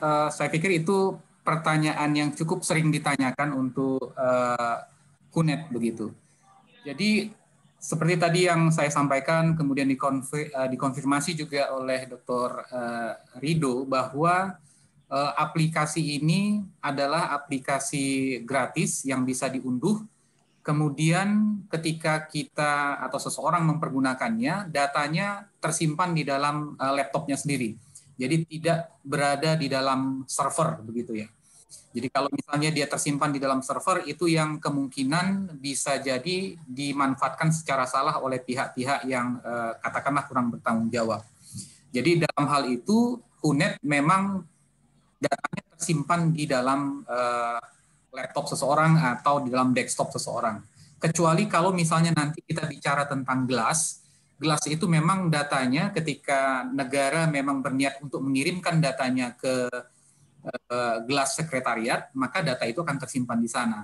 Tetapi perlu diingat seperti saya sampaikan tadi bahwa data yang terkirim, data yang dibutuhkan oleh GLAS adalah data agregat, jadi bukan data individual. Jadi datanya sangat terbatas gitu. Kalau mau dipergunakan secara salah juga data agregat tidak begitu banyak yang bisa dilakukan untuk itu. Untuk sistem informasi yang lain, yang saya tahu, Laboratory Information System yang lain, itu memang ada ditawarkan dan kita juga sudah pernah mendiskusikannya dengan Kementerian Kesehatan pada waktu itu. Isunya adalah itu, isunya bahwa dengan menggunakan aplikasi tersebut, datanya tersimpan di dalam server mereka. Nah, kalau begitu, itu yang kita memang harus sedikit berhati-hati dan pada waktu itu teman-teman Kementerian Kesehatan tidak jadi gitu menggunakan sistem informasi tersebut. Jadi itu mungkin jawabannya, Dr. Doti. Oke, terima kasih. Jadi mungkin untuk supaya sebelum masuk ke yang lebih dalam ya, karena di sini ada Pak Joni yang membidangi PPRA pada waktu kita akreditasi. Tentu kita tidak boleh melupakan itu ya, walaupun sudah sekian 7 bulan mungkin semuanya sedang di lockdown. Jadi bagaimana hubungan antara WHO.net ini dengan evaluasi yang kita lakukan secara kualitatif maupun kuantitatif yang selama ini digunakan? Mungkin Pak Benyamin dulu bisa menjelaskan sebelum saya juga tanya hal yang sama kepada Dr. Rido. Silakan Pak Benyamin. Bisa diulang, Dokter? Untuk melihat bagaimana kaitan ya. Kan evaluasi terhadap penggunaan antibiotik ini, selama ini kan kami menggunakan evaluasi secara kualitatif dan kuantitatif. Nah, jadi apakah ada keterkaitan dengan WHO.net ini di dalam evaluasi penggunaan antibiotik yang rasional ini? Iya, jadi saya pikir itu pertanyaannya sudah sedikit agak teknis, itu kayaknya bidangnya Dr. Rido. Jadi saya pikir Dr. Rido yang lebih tepat untuk menjawabnya. Baik, terima kasih. Mungkin Pak Rido bisa memberikan komentar, Pak Rido? Baik. Jadi kalau terkait dengan audit kualitatif GISEN dan kuantitatif, sebetulnya kalau peta kumannya ini sesuai jumlahnya, kemudian sudah tervalidasi verifikasi, kemudian audit kualitatif kuantitatifnya juga berlangsung dengan baik. Dan kebetulan kan untuk PPRA ini kan dilaporkan ke KPRA Kementerian Kesehatan, dan itu nanti kan juga ditanyakan di saat akreditasi bukti pelaporannya baik yang secara by email ataupun yang hard copy. Nah, di kesimpulan di bab, saya lupa bab 5 atau bab 6 itu sebetulnya bisa kita koneksikan, misalnya kuantitatif, kemudian katakanlah kategori yang paling banyak dari perusahaan dokter yang menuliskan ceftriaxone itu katakanlah kategori 5 atau mungkin kategori 4A, katakanlah kategori 5 itu tidak ada indikasi, jadi semua pasien masuk rumah sakit langsung dapat welcome drink ceftriaxone gitu. Nah, kemudian kalau ini kita lihat ke peta kuman, maka peta kuman itu akan menunjukkan, karena kami pernah melakukan itu, dan peta kuman menunjukkan bahwa angka ISBL tinggi. Nah, kita merujuk ke dasar teorinya bahwa ISBL extended spectrum beta lactamase itu terpicu karena pemakaian cephalosporin generasi 3 yang berlebihan. Nah, sehingga nanti evaluasinya misalnya pembatasan terkait dengan cephalosporin generasi 3, kemudian untuk penggunaan beta lactam inhibitor. Begitu Dr. Joti. Oke, mungkin Pak Joni kalau ada mau pertanyaan atau komentar, karena kita selama ini kan para surveyor hanya belajar untuk di PPRA itu kan hanya 2 tadi, kualitatif dan kuantitatif. Jadi apakah WHO-NET ini juga akan kita rekomendasikan digunakan? Karena nanti ada pertanyaan dari Pak Purwadi ya, bahwa apakah atau siapa saja sebetulnya rumah sakit yang bisa menggunakan WHO-NET ini. Mungkin mohon izin Dr. Joti. Mohon izin. Jadi sebetulnya kalau di buku instrumen survei itu ada terkait dengan peta kuman sebetulnya. Karena kalau terkait dengan pola resistensi, saya cuma lupa, mungkin ini Dr. Joni di instrumen EP berapa itu. Tapi ada tentang pola resistensi kalau saya salah. Monggo Dr. Joni. Ya, silakan Pak Joni. Terima kasih Pak Joti. Jadi menurut saya WHO-NET ini lebih langsung hubungannya ke peta kuman, kan setiap tahun harus membuat antibiogram. Kemudian juga masuk ke program GLAS. Jadi bukan bagian, ya tidak bagian langsung dari penghitungan kuantitatif kualitatif Pak. Kalau kuantitatif kan penggunaan antibiotik pada satu periode, satu jenis antibiotik pada satu periode di rumah sakit itu atau di ruangan itu. Sedangkan kalau kualitatif, betul, mungkin masuk ke sini sedikit. Jadi pemilihannya tepat atau tidak. Tapi tidak ada atau tidak ada WHO-NET, dia tetap perlu membuat. Cuman dengan WHO-NET, kalau yang saya baca dari bukunya Pak Rido ini, jadi lebih tertata pemetaan kumannya. Apa betul begitu Pak Rido? Iya, betul. Jadi yang pertanyaan Pak Joti kan takut surveyor dikacaukan lagi dengan WHO-NET. Jadi ada rumah sakit yang mungkin di situ spesialis mikrobiologinya nggak ada atau patologi kliniknya belum enjoy dengan WHO-NET, saya pikir tetap dia harus membuat juga peta kuman. Tapi kalau dia pakai WHO-NET kan tools bantuan juga ini, selain nanti bisa punya menjadi kesatuan data ke nasional, ke GLAS, project GLAS tadi. Jadi untuk surveyor yang penting tetap punya data kuantitatif kualitatif penggunaan antibiotik use. Sedangkan yang tadi jadi tidak merancukan. Kan Pak Joti takutnya rancu nih surveyor kita. Kok ada lagi nih WHO-NET gitu kan? Betul gitu Pak? Iya, artinya gitu. Ya. Artinya akan kita tambahkan atau tidak. Oh gitu, tambahkan atau tidak. Nah, itu nanti kita pertimbangkan lagi. Apakah semua sudah... Nah, ini Pak Rido kita tanya, SPMK nih, apakah ini sudah melebar? Dan SPPK, kita tahu di rumah sakit kita tidak semua ada SPMK. SPMK sangat terbatas. Nah, SPPK enjoy nggak? Tahu nggak ini kalau memang sudah meluas, baru kita buat, Pak. Tapi tidak ada WHO-NET, tetap dia harus membuat peta kuman dan dia harus melakukan evaluasi kualitatif dan kuantitatif tadi, gitu. Sementara gitu jawaban saya, Pak. Iya, oke. Jadi mudah-mudahan teman-teman terutama yang surveyor medis ya, jadi bisa mulai belajar lah tentang WHO-Net. Suatu saat kita bisa diskusi ya, dan kemudian memberikan masukan apakah ini sudah saatnya dimasukkan. Tadi untuk Pak Benyamin ada karena pertanyaan ya. Jadi tadi kan hanya dikatakan 11 tadi yang ikut. Itu sebetulnya apakah bisa rumah sakit lain untuk ikut bergabung, Pak Benyamin? Ya, jadi sebenarnya kalau dari karena kerjaan saya itu memang selalu bersama-sama dengan Kementerian Kesehatan, sebenarnya lebih banyak data yang masuk, data dari rumah Sentinel yang masuk itu tentunya akan lebih menggambarkan pola kuman, pola resistensi yang ada di Indonesia. Jadi untuk tujuan lokal begitu. Jadi memang semakin banyak, memang didorong untuk semakin banyak. Arahan dari Kemenkes sendiri memang bertahap. Jadi untuk sekarang itu tahun 2019 Pak itu 11, tahun 2020 ini itu sudah bertambah menjadi 20 sentinel. Rumah sakitnya saya lupa begitu dan terus bertambah. Tapi arahnya mereka merencanakan, saya pikir itu juga tepat, itu nanti proporsional. Jadi yang mewakili Indonesia Barat, Tengah, dan Timur gitu. Jadi ada perwakilannya sehingga nanti diharapkan kita bisa dapat gambaran geografis daripada pola kuman, pola resistensinya. Gitu, Dr. Joti. Ya, terima kasih. Izin Dr. Joti, ya.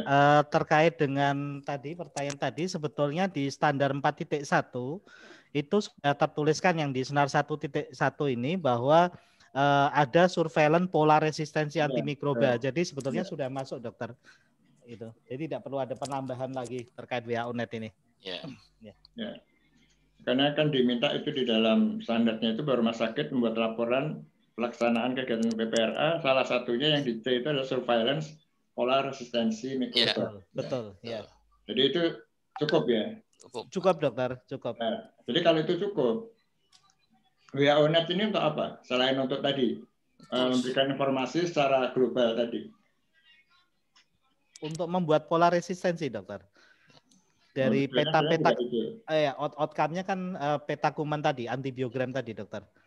Ya, mudah-mudahan pertanyaan saya bisa mewakili juga dari teman-teman yang ikut hadir ya. Jadi saya mencoba dalam posisi yang memang tidak mengerti, gitu. Dan tadi waktu paparan dari Dr. Benyamin tadi menyampaikan tentang spesimen yang digunakan.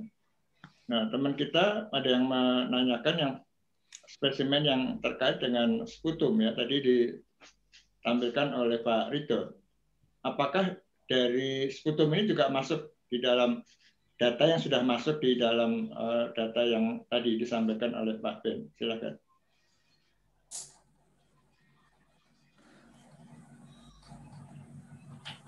Mbak Benyamin? Oh iya, baik. Jadi kalau yang di dalam GLAS, Global IMR Surveillance System itu hanya 4 jenis, 4 spesimen itu gitu. Jadi tidak termasuk di dalamnya memang sputum. Kenapa? Karena ada 2 alasan. Yang pertama bahwa yang paling banyak tentunya dari spesimen sputum ini sudah di-cover oleh TB. Itu salah satu alasan kenapa TB juga nggak masuk di dalam. Nanti mungkin tolong dikonfirmasi ke Dr. Ridho. Alasan yang kedua, bahwa spesimen sputum ini memang metodologinya itu, cara pengambilan sampelnya juga, itu memang perlu sangat berhati-hati. Jadi bisa jadi nanti dia tempat atau lokasi pengambilan spesimennya berbeda sehingga datanya sulit nanti distandarisasi. Akan tetapi negara-negara yang lain, walaupun misalnya itu tidak masuk di dalam list yang dibuat oleh WHO, mereka juga melakukan di negaranya untuk negara sendiri gitu. Tetapi ini belum menjadi list yang masuk di GLAS IMR WHO. Begitu. Coba Ben. Nah, ini dari Pak Sahrir ke Pak Ridho. Jadi kapan sebaiknya kultur itu dimulai atau mulai dilaksanakan? Baik, Jadi sebetulnya sejak awal di mana pasien tersebut didiagnosis infeksi dan diambil sampelnya sebelum antibiotik masuk. Ya, sebelum antibiotik masuk itu yang ideal seperti itu. Namun memang lebih baiknya adalah antibiotik sudah diberikan, apalagi kalau pasien itu merupakan pasien rujukan.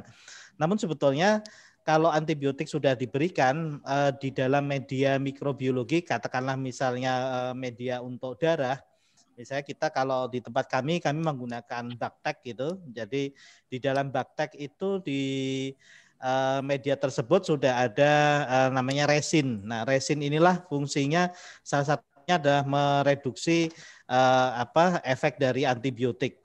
Seperti itu, dokter. Jadi sedini mungkin begitu ada kecurigaan infeksi dan sebetulnya bicara kultur itu harus diikuti dengan pemeriksaan yang cepat, yaitu pengecatan. Jadi dari pengecatan nanti bekerja sama dengan patologi klinik, nanti bisa juga langsung didapatkan gambaran. Ini kira-kira pasien ini apakah ada kecenderungan ke bakterial, karena misalnya ada gambaran pergeseran ke shift on the left misalnya, seperti itu. Begitu, dokter. Oke, terima kasih. Jadi ini saya tidak melihat pertanyaan yang dari teman-teman, tapi saya mencoba rangkum dari pertanyaan yang masuk ya. Tadi kan pertanyaan ini ada dari Pak Syahrir ya. Jadi untuk masalah kultur. Nah, kemudian pertanyaan berikutnya adalah tentang format ya, format dari antibiogram dari WHO-NET atau WHO-NET ini, apakah formatnya baku, Pak Ben? Ya, jadi kalau yang ada di WHO-NET memang formatnya memang sudah yang ada di dalam situ, jadi memang tidak bisa dimodifikasi. Hanya saja seperti misalnya untuk kombinasi antara obat dan patogen itu masih ada ruang untuk ditambahi yang mungkin di luar modifikasi yang sudah ditetapkan oleh WHO. Jadi mungkin masing-masing negara punya modifikasi tertentu untuk kombinasi obat dan patogen. Tetapi untuk yang lainnya itu sudah bakunya seperti itu, Dr. Joti. Oke, terima kasih. Jadi dari Pak Bambang Darmanto begini, jadi kita sudah memberikan gambaran bahwa data-data ini berasal dari lokal-lokal ya, dari Indonesia, kemudian dari negara-negara lain, kemudian terkumpul. Ya. Nah, setelah terkumpul, kemudian pertanyaan Pak Bambang Darmanto ini, apakah bisa bahwa ini merupakan suatu gambaran secara global gitu? Padahal kan hasil surveillance-nya mungkin berbeda. Bagaimana Pak Ben? Ya, ini pertanyaan betul ya. Jadi ini mungkin akan meluruskan kalau misalnya ada pemahaman yang kurang tepat. Jadi memang yang paling tepat adalah data lokal untuk melakukan treatment lokal rumah sakit atau tempat tersebut begitu. Itu yang paling tepat gitu. Itu datanya yang memang spesifik untuk daerah tersebut, dan treatment kita juga ketika kita mengevaluasi, ketika kita melakukan intervensi harus sesuai dengan data lokal tersebut, data mikrobiologi lokal tersebut. Kemudian apa gunanya misalnya untuk dibagikan ke tingkat global atau regional? Jadi ini pertamanya ada dua hal. Yang pertama penting untuk ketika kita memberikan early warning system. Saya melihat kira-kira 2 tahun atau 3 tahun yang lalu itu muncul berita dari WHO Headquarters ke kita. Jadi ada dalam satu email khusus begitu ya, bahwa ditemukan gonore multiresistant di Sydney, Australia begitu. Kemudian dari hasil anamnese bahwa dia dapatkan itu dari seorang perempuan di Asia Tenggara, hanya disebutkan Asia Tenggara begitu. Beberapa negara Asia Tenggara itu dikirimi itu, dan kemudian negara-negara itu alert gitu untuk waspada, hati-hati terhadap munculnya gonore multiresistant di kawasan Asia Tenggara ini. Ini menjadi alert system bagi negara-negara yang ada di sekitarnya. Yang kedua, dari sini juga muncul yang namanya pengobatan empirik begitu. Jadi ketika data-data ini di-sharingkan, tentunya dari sini treatment empirik itu bisa dilakukan. Tetapi seperti namanya treatment empirik, ketika Ketika keluar hasil mikrobiologi setempat, tentunya kembali nanti harus mengikuti hasil mikrobiologi di tempat tersebut. Demikian, Dr. Lutfi. Ya, bagus. Terima kasih. Nah, mungkin secara praktisi ya, sebagai praktisi Pak Ridho. Tadi kan ditanyakan kan tentang data-data lokal. Apakah Pak Ridho pernah mengamati bahwa antar daerah itu perbedaan dari hasil kultur itu memang sangat variatif? Termasuk nanti kalau kita lihat dari pola resistensinya. Baik dokter, jadi ini juga terkait nanti dengan akreditasi dokter. Jadi sebuah rumah sakit kalau mau akreditasi, karena saya sering itu kalau mau akreditasi mengontak saya pinjam saya pinjam peta kumannya gitu loh. Nah ini yang kemudian saya jelaskan. Walaupun rumah sakit Anda itu satu kota dengan rumah sakit tempat saya bekerja, itu perbedaannya bisa jadi sangat tinggi. Jangankan berbeda rumah sakit, kami yang di dalam satu rumah sakit pun beda bangsal itu sudah berbeda. Sebagai contoh, kami pernah di ICU kami ini kebetulan sedang ada pembangunan gedung yang salah satunya gedung yang berisi ICU yang baru tadi di Marirayu. Nah kebetulan ikra bangunan secara PPI-nya ini tidak standar sehingga waktu itu analisisnya salah satunya kemungkinan asinet ini dari debu-debu yang ikra ini tadi masuk karena apalagi disinfeksi permukaan dan desainnya ICU tidak ideal. Itu dari ICU, tapi ICU dengan bangsa lainnya itu sudah berbeda. Di bangsa lainnya sudah tidak ada asinet gitu. Mungkin kuman yang lain misalnya Staphylococcus aureus karena compliance and hygiene-nya di bangsa lain itu misalnya rendah gitu. Nah, itu baru satu rumah sakit. Makanya kalau kemudian rumah sakit lain apakah berbeda? Jelas sangat berbeda. Apalagi di dalam satu rumah sakit saja sangat berbeda. Begitu, dokter. Nah, ini jadi pertanyaannya ke Pak Joni nih, yang untuk PPRA. Jadi untuk rumah sakit kecil yang keluarnya seperti yang disampaikan oleh Bu Lucy ini, nggak usah ngomong tentang era JKN ya, karena kultur itu biasanya tidak dilakukan. Jadi bagaimana untuk mengetahui pola kumannya kalau tanpa kultur ini, Pak Joni? Ya itulah selalu yang kita memang bermasalah Pak kalau saya bimbingan itu. Makanya ya tidak ada rotan akar pun jadi tepat akhirnya bikin rumah sakit sebelah ya? tadi. Iya.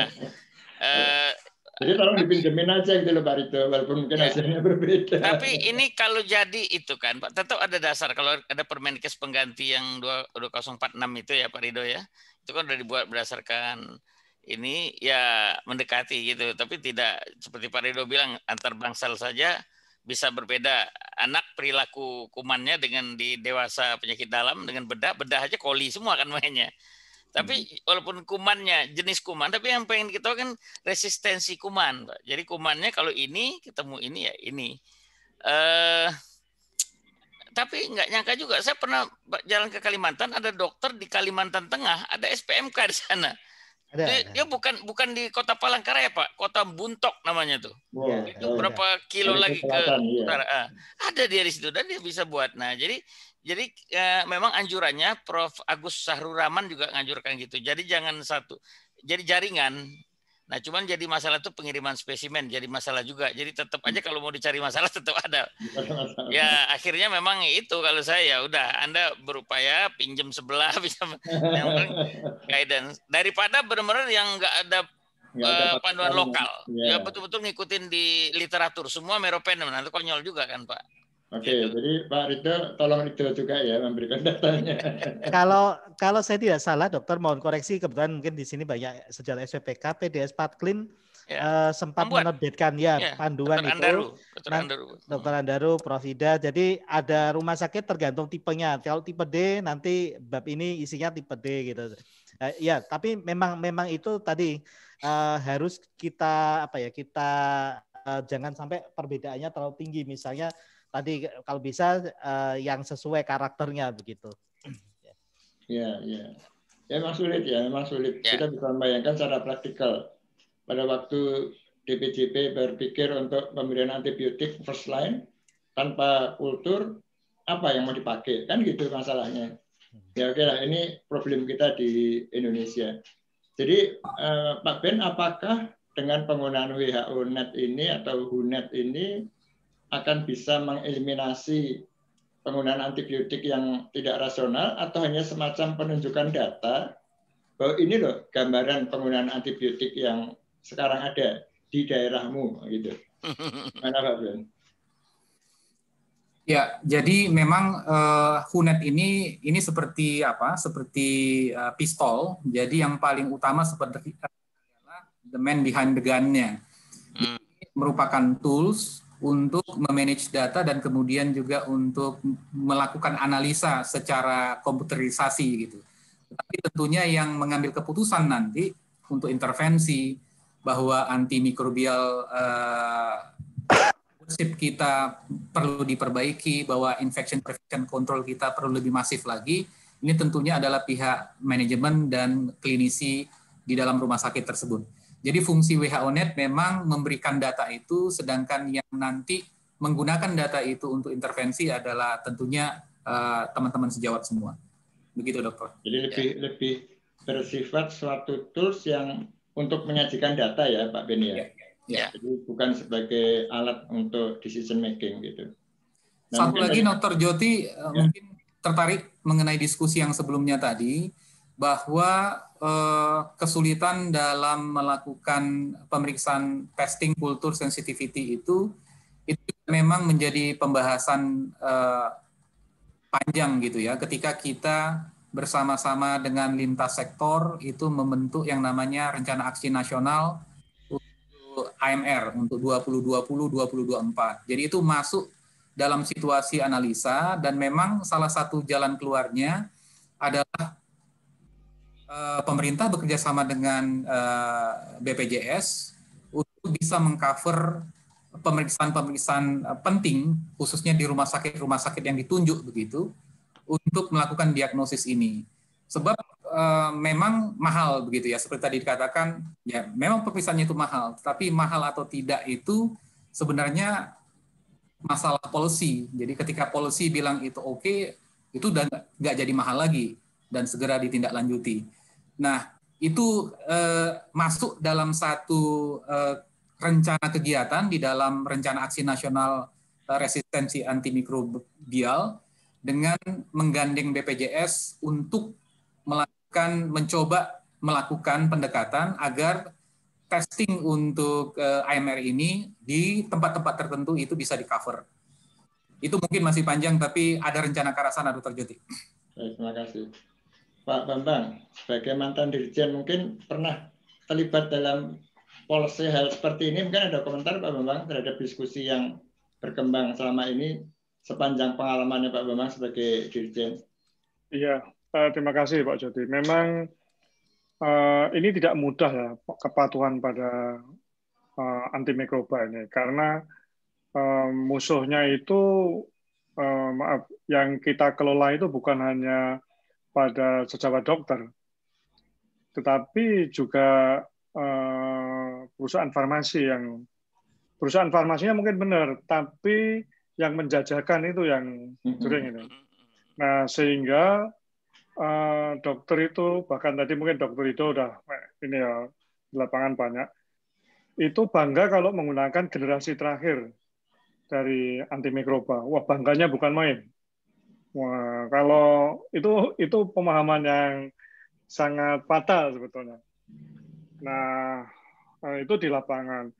Kemudian di tingkat kebijakan mungkin strateginya betul tadi yang sudah disampaikan Pak Benyamin, bahwa memang untuk melakukan ini kan perlu kesiapan di tiap vaskes itu.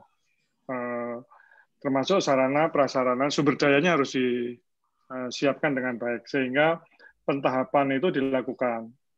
Nah, memang yang pertama dilakukan adalah pada beberapa rumah sakit yang tentu memenuhi syarat ya, untuk terus dikembangkan. Karena memang persoalan sumber daya ini yang menjadi satu hal yang perlu disiapkan dengan baik. Tapi sebetulnya pemahaman teman-teman yang perlu kita syukuri adalah di lapangan, sejak diterapkannya jaminan kesehatan, kemudian juga strateginya waktu itu harus masuk ke dalam akreditasi. Itu adalah strategi yang akan mampu mendorong kepatuhan rumah sakit. Dan ternyata betul ya, setelah masuk ke dalam salah satu standar sejak mungkin nasional ya. 4 tahun ya, 4 tahun yang lalu, itu kemudian mulai terlihat. Nah, ini yang saya kira strategi yang baik, memasukkan standar menjadi salah satu standar ini ya. Nah, hanya kemudian untuk tadi pemetaan tadi kan apa namanya di UNED tadi kan tadi perlu disiapkan vaskes yang bisa memenuhi syarat-syarat untuk tadi. Tetapi tadi pemahaman mungkin untuk apa namanya kualitatif dan kuantitatif tadi ini kan saya nggak tahu ini ya Dr. Ridho dan terutama Dr. Ridho tadi untuk kuantitatif kan pada penggunaan antibiotik itu kan pada jumlah ya, pada konsumsi yang digunakan, dosis, kemudian durasi, total dose yang di situ. Kalau kualitatif kan bisa menggunakan apa? Guyson itu, Guyson apa? Guyson atau Guyson namanya. Iya ya, yang Guyson itu. Alur 1 sampai 4 itu. Guyson, Ya, 1 sampai 4. Ya, 6 ya, 6. Sampai 6 ya. Nah, ini memang kan kemudian ketika sampai dengan makin rendah itu kan butuh kemampuan mikrobiologi apa untuk melakukan kultur itu. Ya, jadi memang ada di tataran strategi kebijakan, ada di tataran implementasi. Nah, di tataran implementasi ini perlu kerja bareng nih antara manajer rumah sakit, kemudian ahli infeksi dan dokter-dokter yang lain ya. Pemahaman terkait dengan pemahaman pakai kultur juga gitu. Oh, kalau kulturnya sensitif itu yang dipakai, padahal itu yang harus di-research. Biasanya gitu. Tidak semuanya harus gitu. Pada pemanfaatan penggunaan profilaksis juga begitu ya. Bahkan pemahaman di lapangan ketika pencegahan infeksi itu menjadi bagian dari intervensi itu tidak dilakukan. Intervensinya dengan menggunakan antimikroba. Nah, ini yang juga sehingga menyebabkan inefisiensi dan keselamatan pasien menjadi persoalan. Tapi sekali lagi strategi yang dilakukan pada waktu itu adalah bagaimana memasukkan di dalam standar di level rumah sakitnya. Kemudian untuk global tadi saya kira yang disampaikan Pak Benyamin, bagaimana secara bertahap menyiapkan fasilitas itu untuk bisa berkontribusi pada ORNET tadi. Terima kasih Pak Jati. Iya, baik, terima kasih. Jadi ini memang menarik, saya ingin mencoba membumikan gitu ya kegiatan ini karena apa? Tadi kan yang disampaikan oleh Pak Ben itu hanya 11 rumah sakit gitu ya. Rumah sakit kita kan 2.500 lebih. Itu bagaimana tuh nasibnya itu, evaluasinya? Ya, jadi memang kita masih punya tantangan untuk ke depan. Nah, kepada Pak Ben, Bu Erna Suyati menanyakan bahwa HUNET ini sebagai tools untuk analisis, apakah penyajian data mikrobiologi patogen ini ada pembatasannya untuk masing-masing jenis dari mikrobial patogennya? Ataukah bisa ditambah-tambah secara sistem di HUNET, Pak Ben? Itu tadi yang saya sampaikan, Dr. Joti. Terima kasih buat pertanyaannya. Bahwa di dalam kombinasi patogen antimikrobial itu memang sudah ada pakemnya, tetapi di bagian yang terakhir itu ada modifikasi. Jadi memang tetap dibuka kemungkinan kalau misalnya kita punya modifikasi patogen dan antimikrobial yang di luar dari jenis yang ada dibuat di dalam HUNET, itu masih bisa dimasukkan di sana. Jadi masih dikembangkan ya. Ada ruang. Oke. Oke, terima kasih. Ini untuk Pak Rito dari Pak Raka Karsana. Jadi ini yang ditanyakan adalah tentang Acinetobacter yang tergolong dari kuman lingkungan. Ya. Kenapa di rumah sakit di Indonesia ini sering ditemukan pada waktu kultur dibandingkan dengan negara maju? Ada penjelasannya, Pak Rito? Silakan. Oke. Jadi sebetulnya asinet ini dia habitatnya itu salah satunya di tanah, di debu gitu. Nah, ini ada hubungannya juga terkait dengan banyaknya debu karena iklim kita juga ya, iklim tropis lembab juga. Sebetulnya selain asinet biasanya ada pseudomonas juga karena tropisnya itu ada kering tapi lembabnya juga terkait dengan kadar air juga. Nah, itulah yang menyebabkan begitu ada asinet, memang yang pertama kita harus pantau ruangan juga, kemudian tidak semua yang ditemukan asinet, kemudian asinetnya kita posisikan sebagai patogen. Sebagai contoh tadi yang tadi ada luka itu, begitu ada asinet walaupun dia multi drug resistant, banyak yang resisten, itu tidak hasil kulturnya tidak kita masukkan sebagai patogen dan sebenarnya pasien tersebut tidak perlu mendapatkan antibiotik sesuai hasil kultur gitu, karena asinet kalau terkait dengan klinis pasien tadi itu bisa jadi dia ada kolonisasi aja dari udara ruang begitu, dokter. Terima kasih. Nah, secara praktikal ini pertanyaannya kepada Pak Joni dari Anastina Rahyu. Oh iya. Joni, bagaimana kalau rumah sakit yang baru? Ini untuk akreditasi yang pertama gitu ya. Untuk PPLA-nya, bagaimana membuat antibiotik guide-nya? Karena kan belum ada peta kumannya. Ya kan syarat itu membuat pedoman penggunaan antibiotik harus ada kan rumah sakit. Pertama mengacu ke Permenkes. Nah, sekarang masih pakai 2406. Walaupun yang baru itu sudah selesai Pak, tinggal nggak tahu nih ininya. Kemudian tadi yang bisa menggunakan yang dibuat oleh SPPK itu, Andaru udah revisi itu, udah yang tahun 2019. Jadi tetap membuat panduan. Ada lagi panduan yang lain. Itu kan masalah resistensi. Panduan antibiotik kan bukan itu Pak. Jadi tetap rumah sakit harus membuat pedoman penggunaan antibiotik. Nah, yang belum bisa, dia belum bisa menggunakan antibiogramnya sendiri.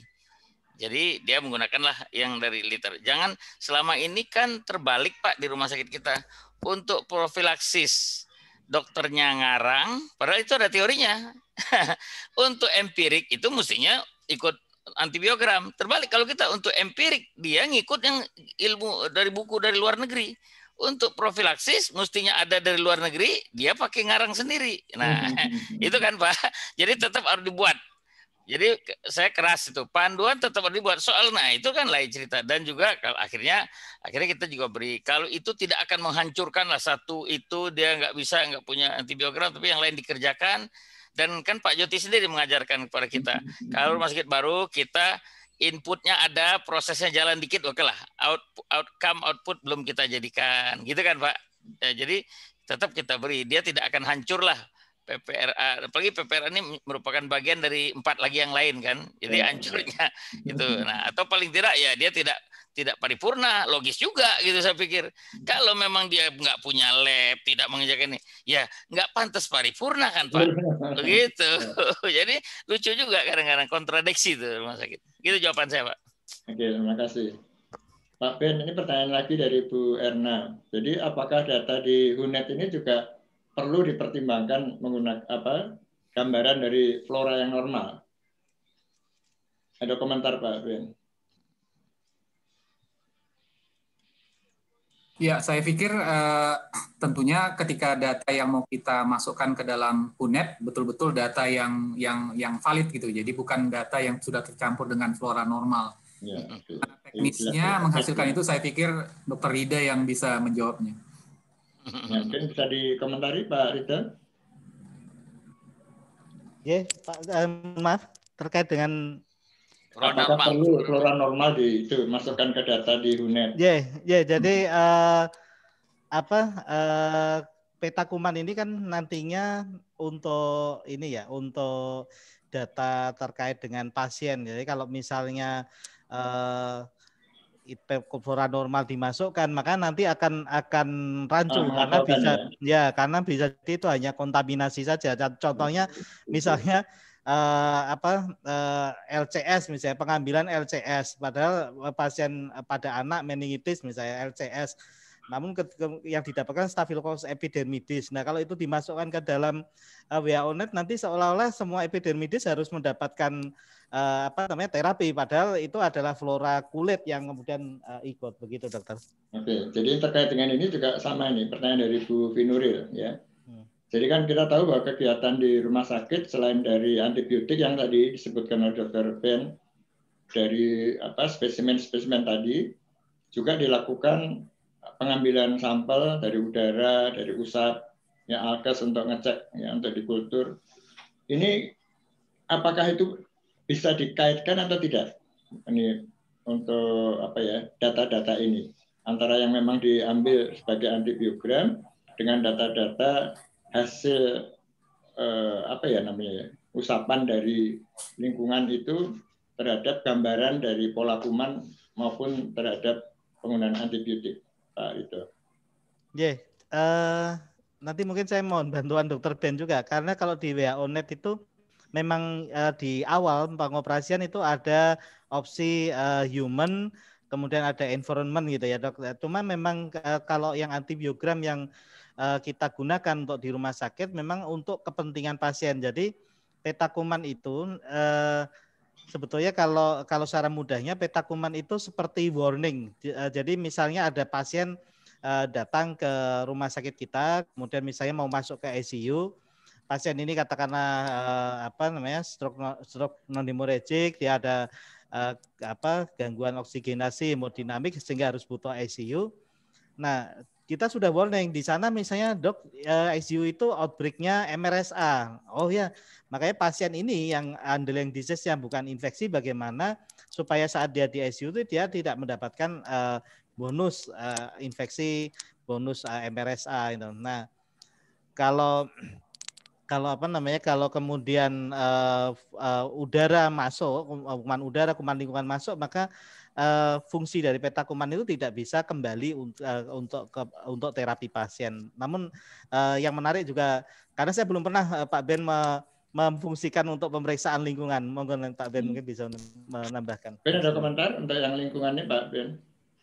Ya, jadi untuk konfigurasi yang ada di dalam WHO-Net ini memang itu dirancang untuk human, kemudian bisa juga untuk human environment, kemudian dari animal sector. Terus terang untuk yang kedua itu saya juga belum pernah buka-buka mengenai itu. Jadi yang kita familiar sih memang dari laboratory human gitu, yang sampelnya yang 4 itu tadi. Jadi feses, kemudian urin, darah, kemudian genito itu. Tadi ya. Itu memang nggak ada. Oke. Ini berikutnya dari Bu Erna Sriati, Pak Ben. Dari hasilnya HUNET tadi, apakah perlu dianalisis lebih lanjut, ataukah bisa langsung digunakan sebagai acuan peta kuman? Ya, jadi sebenarnya di dalam HUNET itu sendiri itu sudah dalam bentuk analisa. Jadi kita tinggal minta ada apanya dan dia keluar begitu. Mengenai pola kumannya memang harus disesuaikan dengan standar yang berlaku secara nasional. Jadi itu juga harus disesuaikan. Baik, terima kasih. Nah, terakhir kepada Pak Rido. Secara praktis Pak Rido sudah menggunakan HUNET ini ya? Sudah dokter. Sudah. Nah, jadi rutin. Udah rutin ya. Jadi artinya kalau toh rumah sakit itu tidak memiliki spesialis mikrobiologi klinik, SPPK bisa menggunakan? Bisa. Ya, kalau perlu ya mungkin dokter penanggung jawabnya juga bisa menggunakan, bukan? Bisa. Nah, bisa. Jadi kalau Pak Rido ngajarin bisa kan? Bisa. Saya beberapa kali seperti itu, dokter. Jadi Pak Jonius ngajarin tuh, kita cari waktu para praktikal mulai dari download, ngisinya data gitu, Pak Joni. Ya. Terima kasih Pak Rido sebelumnya. Iya. Baik, terima kasih teman-teman sekalian atas semua diskusinya, dan saya mohon maaf memperluas diskusi Biar karena nggak memang banyak menarik yang ya. banyak yang merasa pragmat frustasi betul kalau nggak dijelaskan. Maaf Dr. Jody, itu Mungkin tapi harus ada nggak ada hubungannya Dr. dengan Jody. akreditasi, ada gitu ya, tetap ada hubungannya begitu. Dr. Jody. Ya, silakan Pak. Maaf, itu harus ada mampu melakukan kultur tapi ya. Iya. Iya, atau dilakukan rujukan kan, rujukan material ya, untuk itu. Spesimen ya, kirim spesimen. Ya. Kalau nggak kultur ya nggak bisa ngisi Pak, apa yang mau diisikan ke situ. Nah, tadi kan ada pertanyaan dari teman kita tadi kan, jadi beliau juga sudah melakukan HUNET ini walaupun tidak masuk di dalam yang 11 rumah sakit yang disampaikan tadi. Baik, terima kasih atas semua diskusinya, terutama pada narasumber yang sangat luar biasa malam ini, membuat pencerahan ya dari yang saya tidak tahu, minimal saya lah ya, saya tidak tahu menjadi sedikit tahu ya tentang pengembangan dari PPRA ini. Baik, waktunya sudah sesuai, sudah habis. Jadi kami persilahkan untuk Pak Sutoto untuk menyampaikan kata penutupannya. Silakan Pak Toto. Pak Toto mana ya? Ada Pak Toto. Galeri ada tapi enggak ada wajah mungkin. Atau kalau Pak Toto belum ada, mungkin Pak Bambang dulu deh. Ya. Maaf Pak Bambang, jadi Pak Bambang yang menyampaikan dulu untuk kata penutupannya, Pak Bambang. Ya. Terima kasih Pak Jody. Sekali lagi terima kasih Dr. Benyamin dan Dr. Ida, luar biasa. Saya kira sangat manfaat untuk teman-teman surveyor dan juga manfaat untuk rumah sakit ya, bagi teman-teman surveyor yang masih aktif sebagai manajer, sebagai dokter DPJP, maupun sebagai kalau ada perawat farmasi juga memahami secara utuh tentang WHO-NET ini, dan secara umum juga bagaimana sebetulnya pengendalian resistensi antimikroba itu bisa dikelola dengan baik dengan menggunakan data yang baik. Dan sekali lagi sebetulnya data ini sangat penting sekali kalau rumah sakit berharap bisa betul-betul cost efektif di dalam penggunaan sumber daya pasien. Karena tadi contoh, dan banyak ya contoh-contoh pasien itu tidak selamat karena penggunaan antimikroba yang tidak dikelola dengan baik. Dan juga diramalkan di tahun 2050 ya, itu angka kematian akibat resistensi antimikroba itu jauh lebih tinggi daripada kanker. Artinya itu juga menyangkut keselamatan pasien, kemudian menyangkut tidak cost efektif di dalam pelayanan, dan pada ujungnya adalah reputasi layanan itu akan runtuh. Kemudian juga berakibat pada teknologi dan kerja keras para dokter yang sudah melakukan prosedur operasi maupun layanan yang lain itu gagal prosedur operasinya karena tata kelola penggunaan antimikroba dan juga bagaimana pengendalian resistensi itu tidak terjaga. Tapi jangan lupa juga bahwa PPI itu juga menjadi sisi lain di dalam pengendalian konsumsi untuk antimikroba ini. Sekali lagi terima kasih, luar biasa, manfaatnya besar, walaupun ini untuk antimikroba yang seri kedua ya di SB ini, tapi makin panas, makin hangat ini. Barangkali masih akan ada topik lagi untuk yang terkait dengan antimikroba. Sudah ada Pak Toto, ya. Pak Jody, saya kembalikan, mungkin nanti biar bisa ditutup Pak Toto. Ya. Terima kasih. Terima kasih Pak Bambang atas sambutan penutupnya. Baiklah, kita sampaikan kepada Ketua Eksekutif Komisi Akreditasi Rumah Sakit, Dr. Sutoto, untuk menyampaikan penutupannya. Silakan Pak Toto. Belum dibuka suaranya Pak Toto. Masih di mute. Ya, terima kasih Pak Jati. Saya kira ESP kali ini sangat luar biasa. Saya harus menyampaikan terima kasih kepada kedua pembicara dan juga kalau di KARS itu kan ada anchor atau jangkar, itu Pak Joni juga. Demikian juga Pak Bambang. Malam ini saya dapat kiriman juga dari pantun ini dari Pak Firdaus. Saya juga dapat kiriman lagu ini dari Pak Edi Ahmad, ya Pak Edi. Suara saya tidak terlalu bagus kalau saya nyanyikan, khawatir nanti bubar semua begitu ya. Jadi saya bacakan pantunnya saja dulu. Ini dari Pak Firdaus ya. Bahan tenun songket gadis Palembang, pakaian adat istiadat bumi Sriwijaya.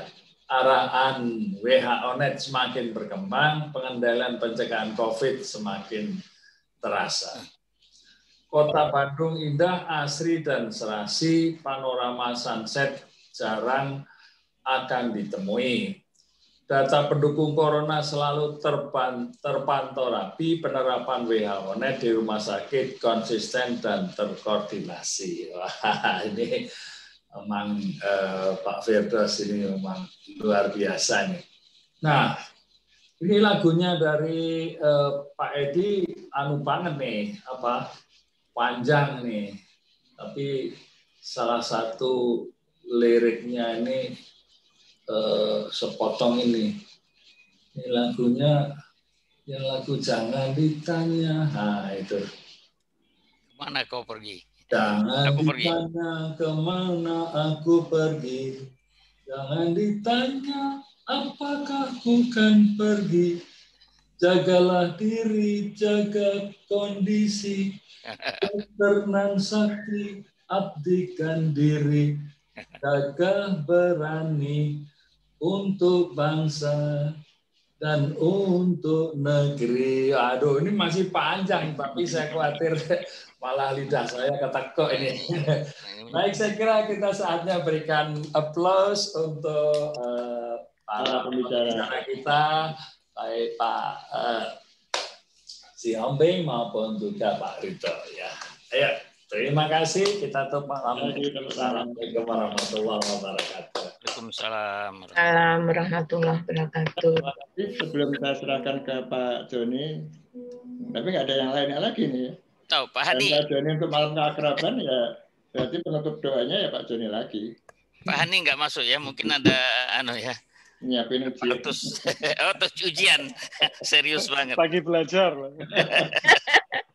Saya habis ini baru belajar. Doa penutupnya Pak Joni. Baik, terima kasih Pak Joti. Assalamualaikum warahmatullahi wabarakatuh. Baik teman-teman surveyor sekalian, masih banyak nih 640. Kita akan tutup acara ESB kita ini dengan sama-sama berdoa. Saya akan memimpin dengan cara Islam, teman-teman silahkan menyesuaikan. Mudah-mudahan apa yang kita dapat pada acara 2 jam ini bermanfaat untuk kita dan seluruh masyarakat Indonesia. Saya mulai. Bismillahirrahmanirrahim. Alhamdulillahirabbil alamin hamdan yuafi ni'amahu wa yukafi mazidah. Ya Rabbana lakal hamdu kama yanbaghi lil jalali wajhikal karimi azim sultanik. Ya Allah, ya Tuhan kami telah menyelesaikan pertemuan kami, mengisi kemampuan intelektual kami dengan membicarakan tentang PPRA. Oleh karena itu berikanlah barokah ya Allah kepada ilmu yang kami dapatkan pada malam ini. Ya Allah, ya Tuhan kami, beri kami kesempatan membaktikan ilmu kami ini kepada masyarakat melalui rumah sakit di Indonesia, sehingga rumah sakit meningkat mutunya dan keselamatan pasien terjaga. Untuk itu kami selalu ya Allah minta perlindungan-Mu, petunjuk-Mu, dan karunia kesehatan bagi kami. Bebaskan kami dari penyakit COVID-19. Begitu juga pemimpin-pemimpin kami. Begitu juga nyahkanlah COVID ini dari seluruh bumi Indonesia.